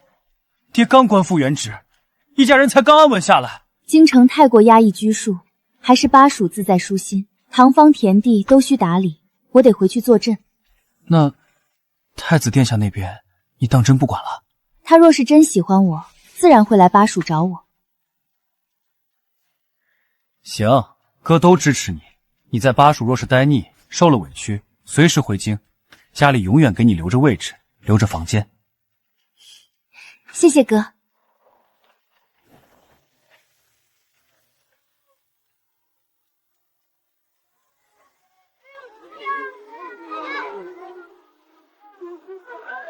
苏年丫头，你可算回来了！我们还以为你留在京城做贵夫人，不回黔州了。贵夫人哪有咱们黔州纵街祠堂自在舒坦？丫头，今晚村里摆长桌宴，腊肉、烧白、辣子鸡、管扣，好好给你接风。好，今晚邻里欢聚，不醉不归。巴蜀多雨，小心着凉。淑年，今日的月亮很美，我很想你。今日村口的老黄狗诞下4只幼崽，活泼可爱。福叔的儿子从军回来，带回了大漠好多新鲜玩意，温记铺子已经开到江南了，等你来巴蜀，我还给你做辣子鸡。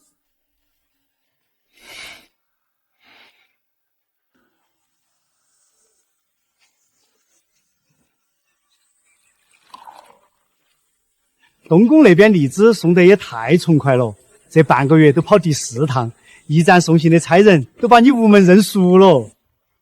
我都撞见好几回，你看到书信就笑，心里头怕不是早就盼到人家过来。你跟我说句实在话噻，那位太子殿下啥子时候过来接你嘛？快喽，还快喽！前2天哪个说皇家人心摸不透，转背就把人家送的荔枝吃脱大半盘。我看你就是嘴硬骨头软，一颗心早飘到京城去喽。糟了，我早上还炖到当归老母鸡，光顾着给你包龙门阵，汤都要熬干的喽。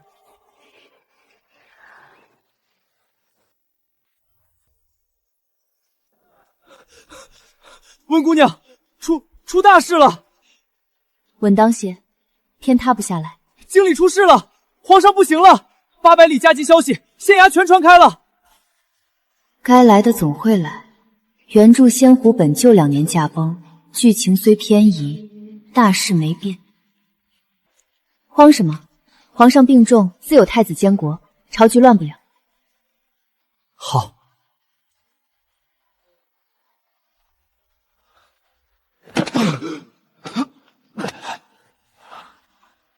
温姑娘，沈大人急信。温姑娘，京中叛乱，二皇子余党勾结京营，围困皇宫，太子亲率禁军守城，鏖战2日夜，音讯不明。您若……妹儿，京城开战了，千万别回京，凶险至极，会丢性命。阿旺，备马收拾行囊，我要即刻回京。现在回去，流民遍地，叛军围城，你一介女子回去能做什么？他在那儿。堂坊商铺照常经营，粮仓严加看守。阿旺备好良马，只带2名伙计轻装赶路，半个时辰准时出发。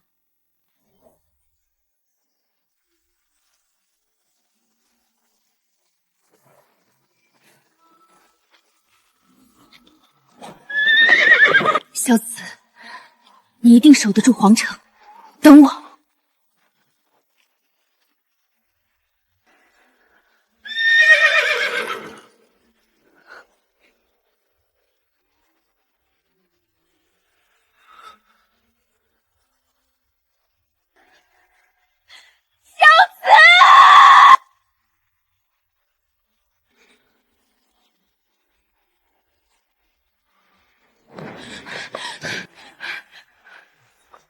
让开！这是我妹妹。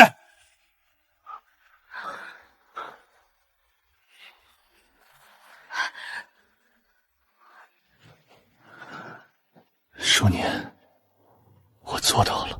往后，我可以与你自由，一世一双人了。这次，你可愿做我的皇后？我愿意，小子，我愿意。小子，醒醒！太医，太医！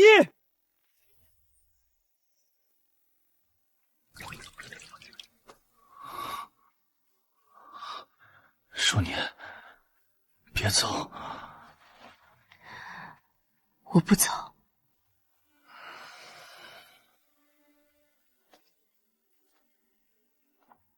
你守了整整1夜，去偏屋歇会儿，我替你守着。不了，我等他醒。这场评判，他是真拼了命。城破最险时，他3日3夜未合眼。妹，他对你的心意，我都看在眼里。真是傻子。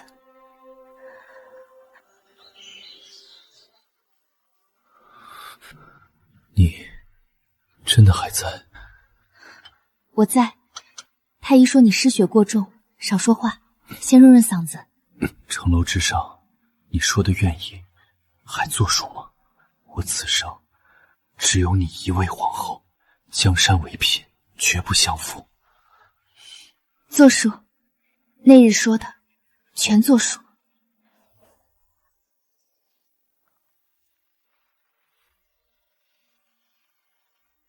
参见皇上，参见皇后娘娘，千岁千岁千岁！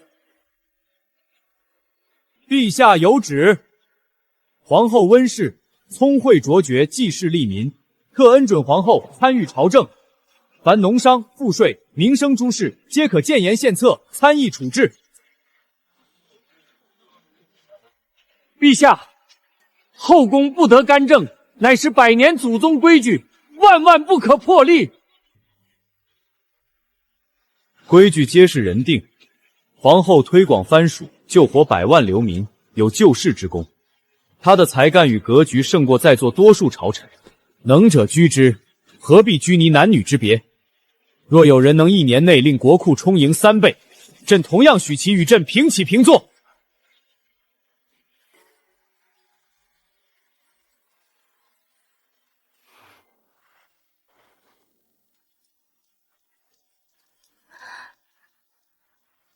我来。陛下，今日可真威风，几句话就把那帮老臣怼得哑口无言。那帮老顽固成日里只会捧着祖宗的规矩说事，遇灾时也不见他们变出粮食来。不过陛下这个称呼可不好听。数年，你如今该唤我什么？阿慈？不对，那叫萧慈。温淑年。夫君，这总行了吧？你这一声夫君，我等了太久。夫君，你堂堂一国之君，为了我破了这朝堂的规矩，你不怕？不怕，规矩是前人定的。我知道你不喜欢深宫，更不喜欢那些明争暗斗。皇宫你可以随意出入，你要是想回巴蜀，那便回。这可是你说的，君无戏言。等过阵子巴蜀的甘蔗熟了，我就回巴蜀。好，都依你。不过今夜，我的皇后是不是该先腾腾为夫？萧慈，你堂堂帝王，怎么像个无赖？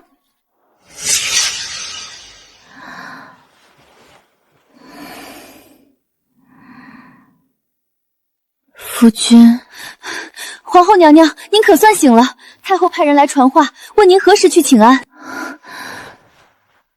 现在是什么时辰了？已经是43刻了。太后已经等了您1个时辰了。唉，自古婆媳关系都是世纪难题，更何况还是上界的宫斗赢家。帮我更衣。儿臣给母后请安，母后万福金安。哀家等你请安等了1个时辰，皇后，你眼里还有哀家这个母后吗？儿臣贪睡误了时辰，是儿臣的错，请母后责罚。起来吧，奉茶。母后，请喝茶。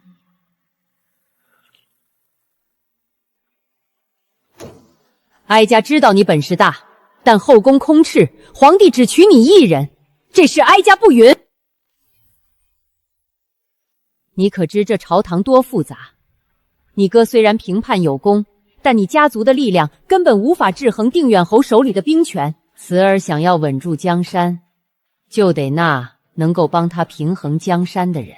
母后，帝王的江山不是靠后宫女子维系的。定远侯手握重兵不假，可这10万大军吃的是朝廷的粮草，拿的是国库的军饷。我在巴蜀广种藩属，建红堂长，能为我朝粮仓充盈，将士吃饱穿暖。只要国库有钱有粮，大军的命脉就握在陛下手里。放肆！一派商贾做派的胡言乱语！你以为朝野权术是你开铺子做买卖吗？哀家不妨明着告诉你，定远侯的嫡女此刻就在殿外候着。哀家今日不仅要你知晓厉害，还要你亲自盖上凤印下旨，纳她为妃。母后，您就算要纳妃，也得问问陛下同不同意。怎么？你在拿陛下威胁哀家？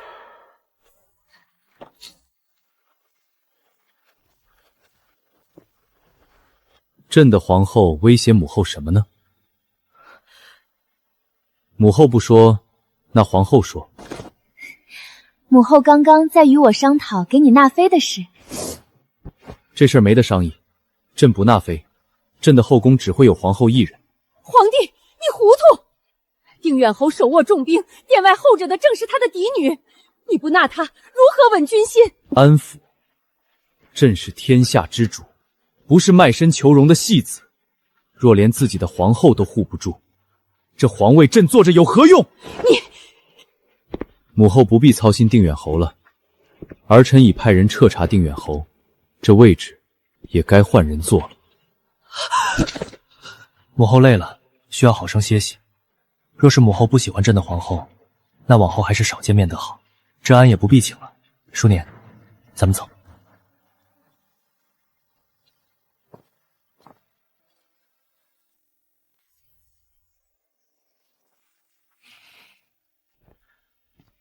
累了吧？今日是我没安排好，让你受委屈了。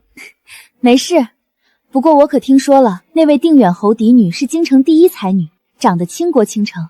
夫君，你真的不心动吗？什么第一才女，那也比不上我的皇后。最好是这样，你要是敢，我今晚就收拾包裹回巴蜀。不会给你这种机会的，走吧，还有大臣等着议事呢。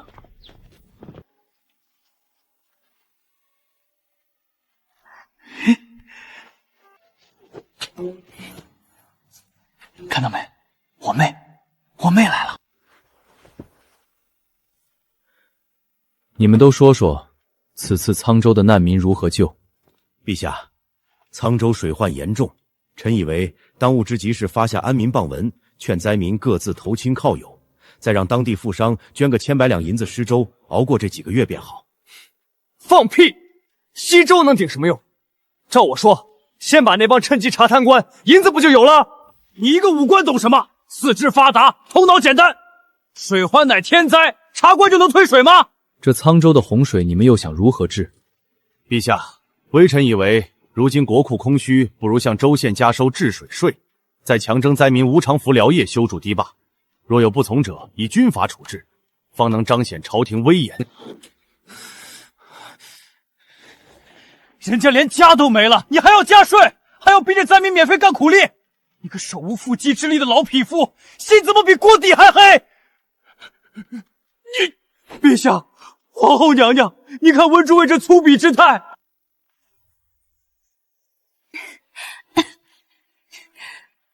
陛下，看来各位大人对治水也是束手无策啊。那依皇后的意思，这富商捐的钱不够，该当如何？敢问大人，灾民缺吃少穿，仅靠施粥，施多久？粥尽了呢？这国库空虚，实在无法长久赈济。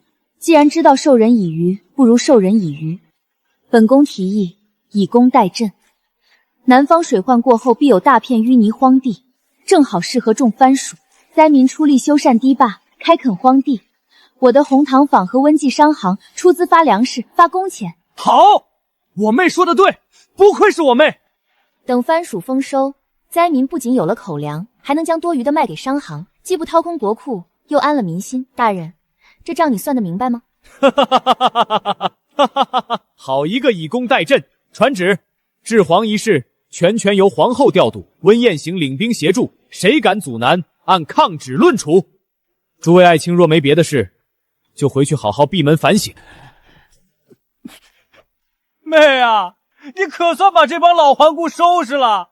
你打算什么时候回家呀？你都不在这几天，咱娘想你想的那叫一个茶饭不思，只能勉强咽下一碗米饭，一个烧鸡，人都饿瘦了一大圈啊。哥，娘平时也就吃这个量。那咱爹呢？咱爹天天在院子里转圈。妹，你快跟我回去吧，这堂房的账本离了你，我算不明白啊。温彦行，你少在这装可怜。舒年才来皇宫半月，你就想把人拐跑？你让朕独守空房吗？陛下，您当初可是金口玉言答应过的，我妹想去哪儿就去哪儿，绝不困于深宫。怎么，当了皇上还要赖账啊？账本朕派御林军去搬进宫里，朕亲自陪他算。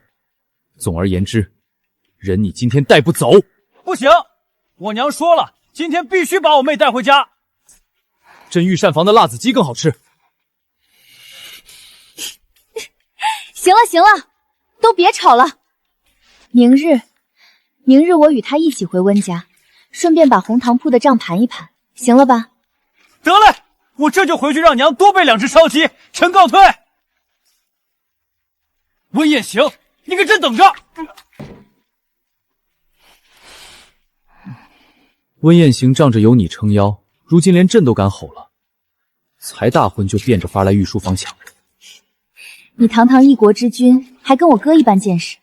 再说了，刚才不是说好了，明日你陪我一起回温家吗？明日是明日，今日你为了护着你哥没护我，你打算怎么补偿朕？别闹，说正事。方才在殿上提出以工代赈，虽能解灾民淹眉之急，但京城那几个大粮商不老实。安慰今早报了，这几个老狐狸背后站着世家大族，见定远侯交了兵权，便想从粮价上给朝廷施压。他们暗中联手囤积精米，散布番薯有毒的谣言。原来你早就知道了，那你怎么按兵不动？若直接派御离军抄家，反倒落了暴君的口实。朕在等一个能兵不血刃的法子。巧了，对付奸商，我刚好有伤人的法子。哦，看来你要出手了。明日你与我回温家，我们就放出风声，说国库空虚，朝廷打算以10倍的高价向民间大量征收红糖和精米，用于军需。妙啊！这帮人贪心不足，听到有利可图，必定会倾尽家财去外地大肆收购，企图垄断货源卖给朝廷。没错，等他们把所有现银都换成粮食，我再开仓放粮，以低价抛售入市。到那时，市面上粮价大跌，奸商手里高价收来的粮就会砸在手上，不费国父一兵一卒，就能让他们把吃进去的民脂民膏连本带利的吐出来。淑年，朕有时真庆幸，你是朕的皇后，不是朕的敌人。得妻如此，胜过100万雄师。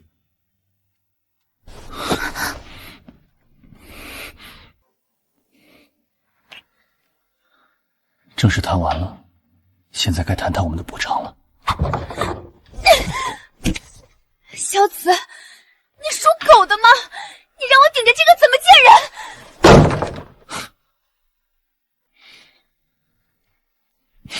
淑年，别生气，是朕昨夜过了。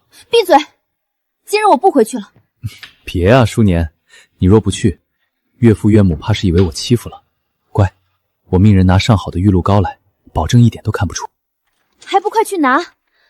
再多嘴，你今日就自己去温府。淑年，慢些走。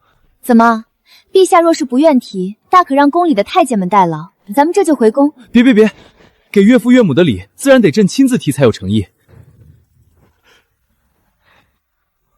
老臣叩见陛下，陛下万岁！岳父大人使不得，今日只论家常，没有君臣，快请起。哎呀，妹夫这里可真沉，看来是下了血本了。淑儿多吃些，娘看淑儿这下巴都尖了，进了皇宫怎么反而瘦了这么多？岳母大人说的是我的错，回宫后定让御膳房天天变着花样给淑年做好吃的。妹夫，要是我妹受了一点委屈，我们就接她回家，这皇后不当也罢。燕儿休得无礼。不过陛下，燕儿话糙理不糙，老臣也就这一个掌上明珠。淑儿，娘问你，你在宫里可有受委屈？有没有人欺负你？若是不开心，咱们就不当那老胡子皇后，回巴蜀种番薯去。娘，您放心吧，如今后宫就我一人，谁敢欺负我？再说了，要是萧慈敢欺负我，我就连夜收拾包袱回黔州，让萧慈这辈子都见不到我。淑年说的对，这江山可少不了淑年，朕哪敢惹淑年不高兴。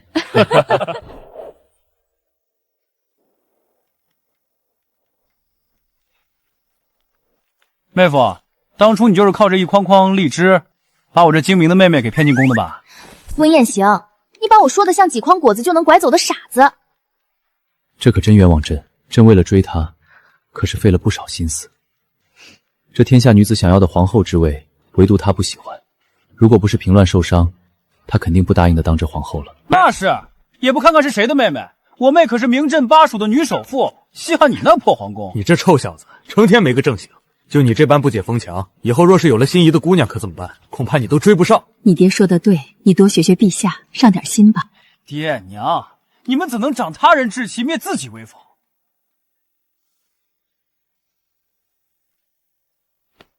陛下放心，切记，沧州地势复杂，你此行要妥善安排好灾民，一切以救治及百姓为先。若有地方官府敢怠慢推误，你可持朕的手谕先斩后奏。臣领旨，绝不辱命。行了，正事也交代完了。爹娘，天色不早了，我和萧慈先回宫了。大哥，你明日万事小心。慢走，路上当心些，有空常回家来看看。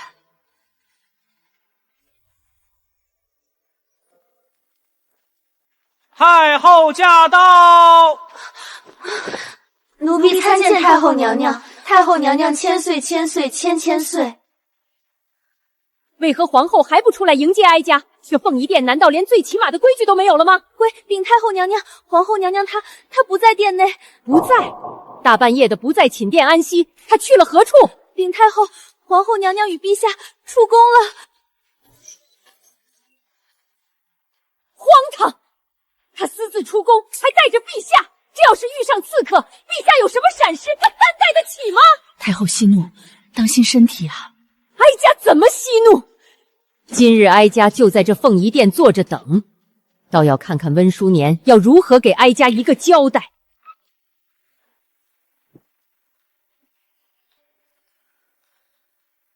皇后，跪下！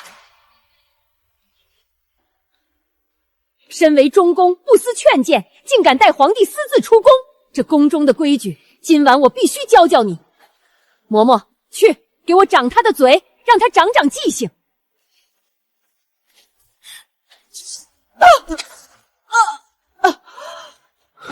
放肆！谁敢动朕的皇后？皇上，你竟为了这个不懂规矩的人，纵容他在后宫无法无天。太后娘娘，您快别生气了，气坏了身子可不值当。您若是真觉得我不懂规矩，这皇后之位我不做便是了。你说什么？我说，那我回巴蜀好了呀。若不是看在萧慈的情分上，这冷冰冰的皇宫我才懒得待呢。每天还要应付这些破规矩，太累了。萧慈，这可不是我要反悔，是太后娘娘容不下我。那我明早可就收拾包袱回家。不行，淑年，你不许走。母后，今日是儿臣带皇后回的温府，你若是要责罚她，那你是不是也要动朕？我知道母后因为纳芬的事对皇后心生不满，可儿臣此生要么只有她这一位皇后，要么孤独终生。你荒唐，简直荒唐！来人，母后凤体暴晃，送她回慈宁宫静养，无事不必出来了。太后得罪了，请吧。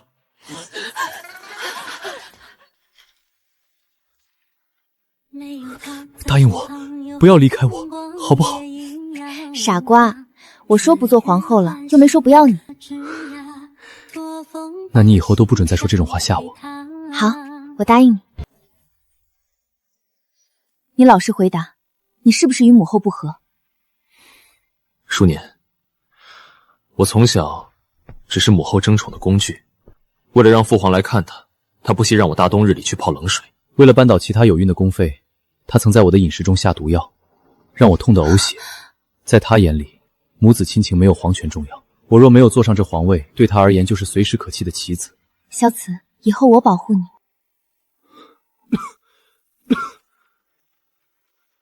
先把药喝了。太医嘱咐过你染了风寒需要静养，今日的政务我来替你处理，你不许再碰奏折了。有你替我分忧，我自然求之不得。辛苦你了。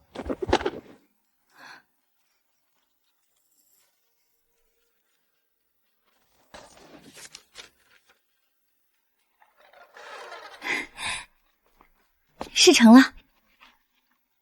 很好，那些奸商已经把沧州附近能救急的粮食都收购了，可以收网了。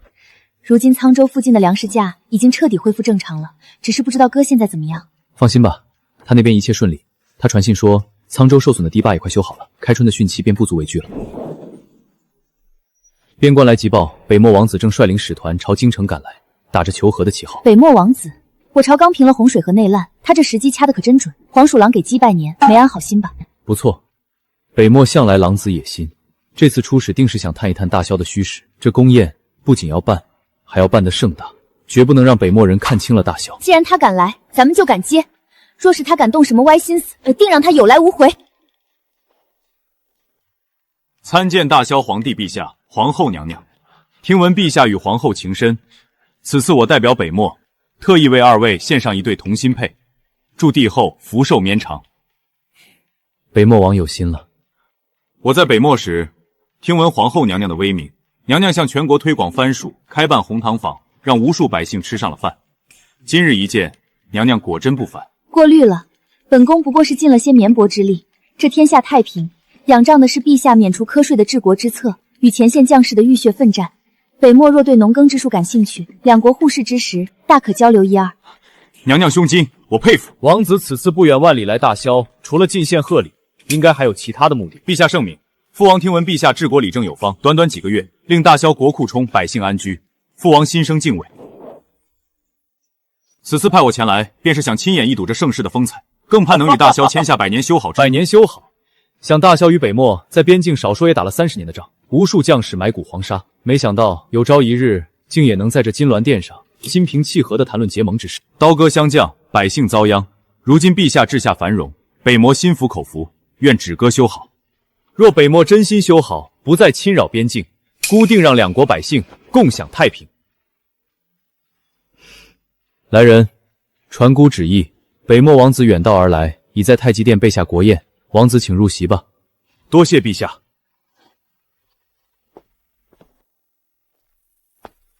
陛下，臣以为北漠此次主动求和，恐怕没这么简单。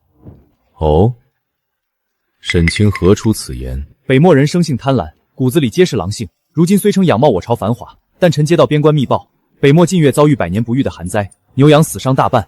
此时来结盟，只怕是缓兵之计。哼，孤知道北漠王那老狐狸岂会轻易低头？沈月，臣在。传令北境守将，表面按兵不动，暗中加派赤溪盯紧北漠的动向。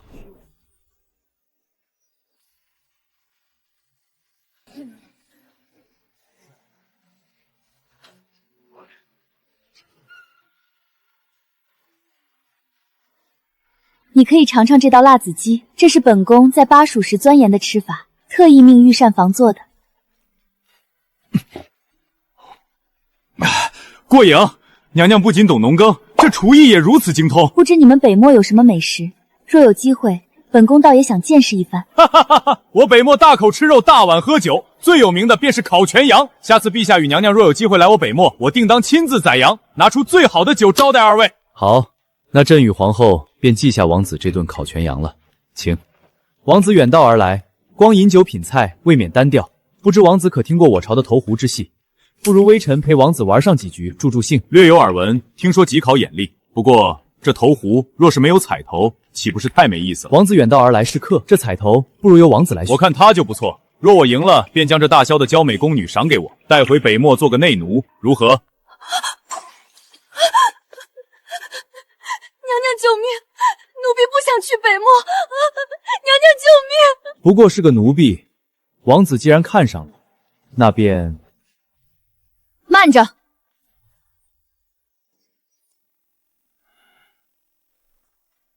这丫头笨手笨脚，若是做了错事，岂不扫了王子的兴致？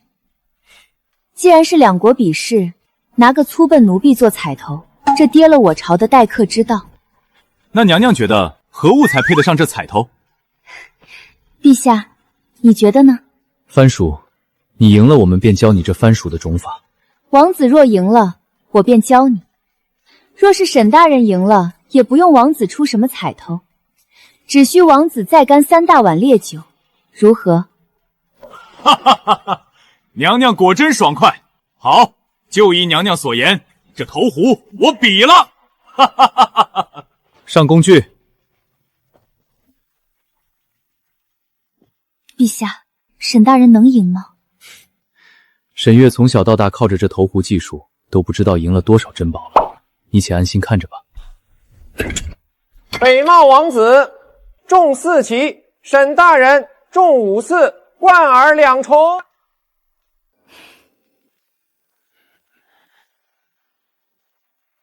昏君妖后，拿命来！淑年小心！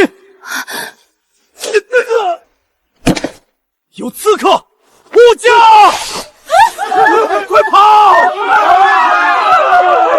太监也是刺客，救命啊！御林军哪儿去了？快保护陛下和娘娘！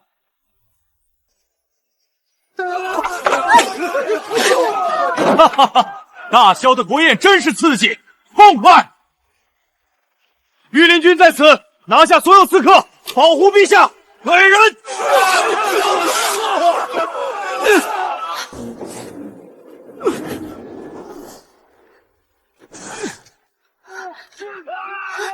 小子，血！淑年别怕，姑在这里，闭上眼睛，不看。淑年，淑年，你怎么了？启禀陛下，刺客已尽数捉拿。传太医，快给朕传太医！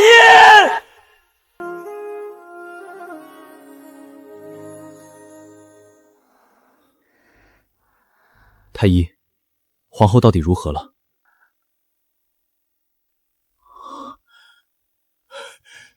陛下大喜，大喜啊！陛下，温淑年都昏迷不醒了，喜从何来？回陛下，臣方才仔细探查，娘娘脉象是喜脉呀。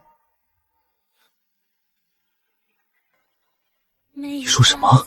娘娘怀有身孕，已1月有余。今日娘娘只是因为有了身孕，身子比平日虚弱，加之在太极殿受了惊吓，这才昏倒了。朕要有孩子了。是的，陛下，恭喜陛下，贺喜陛下。那皇后什么时候才能醒？陛下放心，臣这就去开几副安神保胎的汤药，娘娘只要好好歇息，待这阵气血平复，晚些时候自然就会醒来。那就好，那就好。传朕旨意，凤仪殿上下重赏。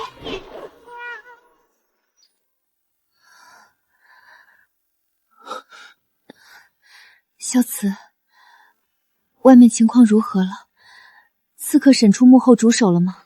是叛军余党，沈月已经在审理此事，你现在什么都不用管，安心养胎就好。你说什么？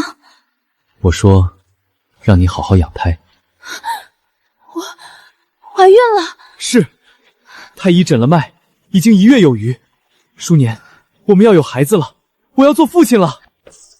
陛下呀，我实在是拦不住啊！妹啊，你还活着吗？大哥来救你了！我的宝贝闺女啊，可是吓死爹了！我的舒儿啊！不准扑！都给我站住！陛下，你拦着我们干嘛？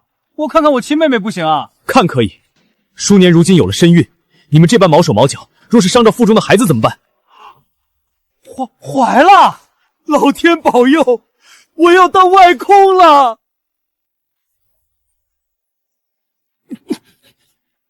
陛下，既然妹妹怀了身孕，那我不如带妹妹回温府养胎。这皇宫也太危险了，吃个饭都能遇刺，谁受得了？文彦行，你放肆！凤仪殿有重兵把守，朕能保护好淑年。保护？陛下，你那二皇子叛党余孽还没解决干净吧？现在又多了北漠在虎视眈眈，如今那些死板的朝堂大臣，指不定又要拿着遇刺的事大做文章。我武力刚强，能12个时辰不合眼，随时随地护着我妹，你能吗？哥，你什么时候懂这么多朝堂局势了？你哥兵书和警书可不是白读的。淑年，你想去哪里？你不会抛下朕的，对不对？夫君，其实我想回巴蜀了。巴蜀山清水秀，最适合养胎了。但是夫君，我会想你的。不行！为什么？巴蜀路途遥远，山路崎岖，你如今怀有身孕，怎么能经受这种舟车劳顿？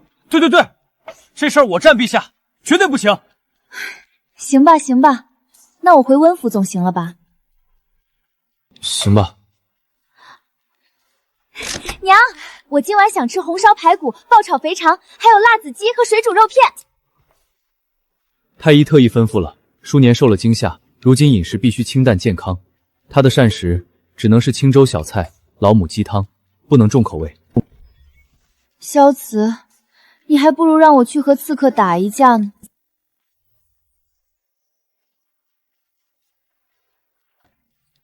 妹，我来了。哥，你确定萧慈走了？你放100个心，我亲自站在大门口，眼看着陛下的马车拐过街角的，绝对安全。快快快，拿出来，我都快馋疯了。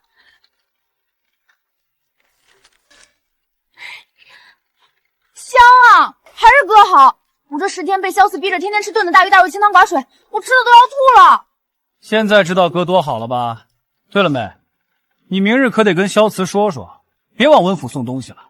那绫罗绸缎、百年人参，我家库房快塞不下了。舒年肯定会喜欢。哥，你傻呀？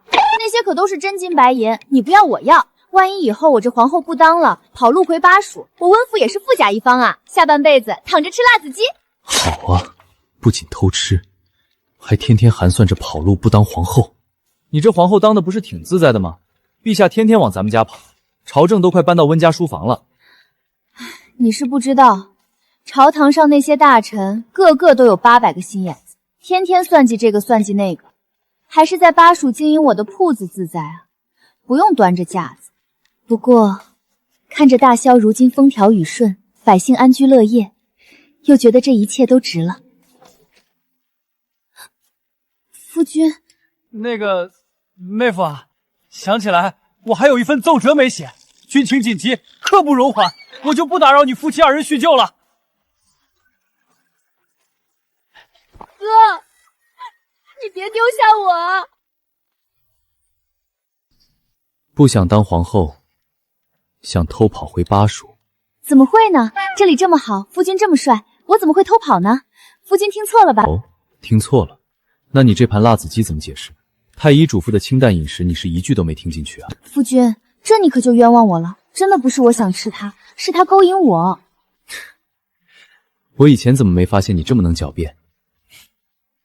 以前你也没这么管着我啊，你现在这做派，简直堪比21世纪的教导主任。你说什么？没什么，夫君，你手里拿着的是什么好东西？这是我这2日得空给咱们孩子雕的木雕玩具，你看看喜不喜欢？哇，夫君你手可真巧，这小狗雕的真不错，太可爱了。舒年，这是老虎啊，老虎啊，我就说嘛，这神态如此威风凛凛，夫君真是厉害。你呀，吃得像个小花猫一样，以后孩子出生了，若是学了你这般调皮，可怎么好？像我不好吗？机灵又聪明。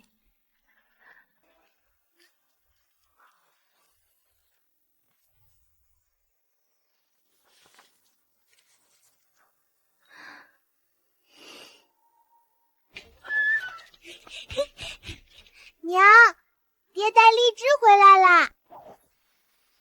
又偷吃几颗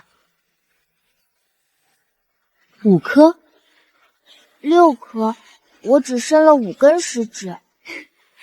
你跟你爹一模一样，半点不老实。萧慈年年都要南下暂住2月，百官劝谏都拦不住，一句朕的皇后在巴蜀，便堵住朝野非议。我哪里不老实了？妃子绣，今年头一批。你尝尝。萧慈，当年你贬我来巴蜀，可想过今日光景？不曾。那你可后悔？后悔。后悔何事？后悔没能早一点贬你，早些送你来，我便能早些寻到你，也能早些吃到你做的辣子鸡。合着你这皇帝当的清闲，千里迢迢跑巴蜀来，就为了一口吃食？吃食是顺带的，朕主要是来见皇后。没个正形，程序还在这看着呢。那皇后赏脸，尝尝朕亲手挑的头茶荔枝。我也要，爹偏心，只给娘剥，不给我剥。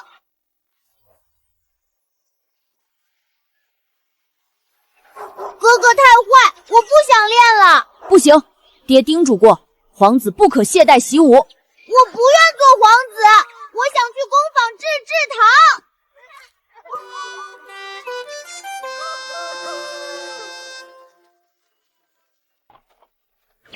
温姑，不对，皇后娘娘。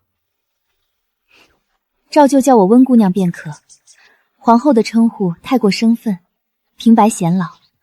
温姑娘，有一事告知于你：温锦瑶在安堂独居，前几日染病离世。她怎么走的？身染重疾，安堂条件减备，没能撑住。派人妥善安葬，终究同属温姓。另有一事，薛氏也于近日病逝，二人离世相隔不远。合葬一处，母女相伴，不必分开。你待温锦瑶，远比我预想的宽容。并非宽容，是我早已放下过往恩怨。何时彻底放下的？很早之前，在巴蜀第一次吃到荔枝时便懂，从前所有纠葛都该翻篇了。一晃10余年，流放颠沛，我从未想过还能合家围坐，共享团圆。雁行撑起温家，数年苦尽甘来，甚好。爹，苦日子已然落幕，往后岁岁年年，我们一家人永不分离。如今温记堂藏开遍13省，番薯种满大多数良田，我温家有我妹，真是天大的幸事啊！是啊，如今天下朝政清明，百姓安居乐业，饥荒少了70%，糖业兴了100业，这里头大半都是叔年的功劳。是我们大家的功劳。好吃，娘做的比御膳房的还香，哥我还想吃。进食当守规矩，不成体统。你俩啊，真是一个随你娘，一个随你爹。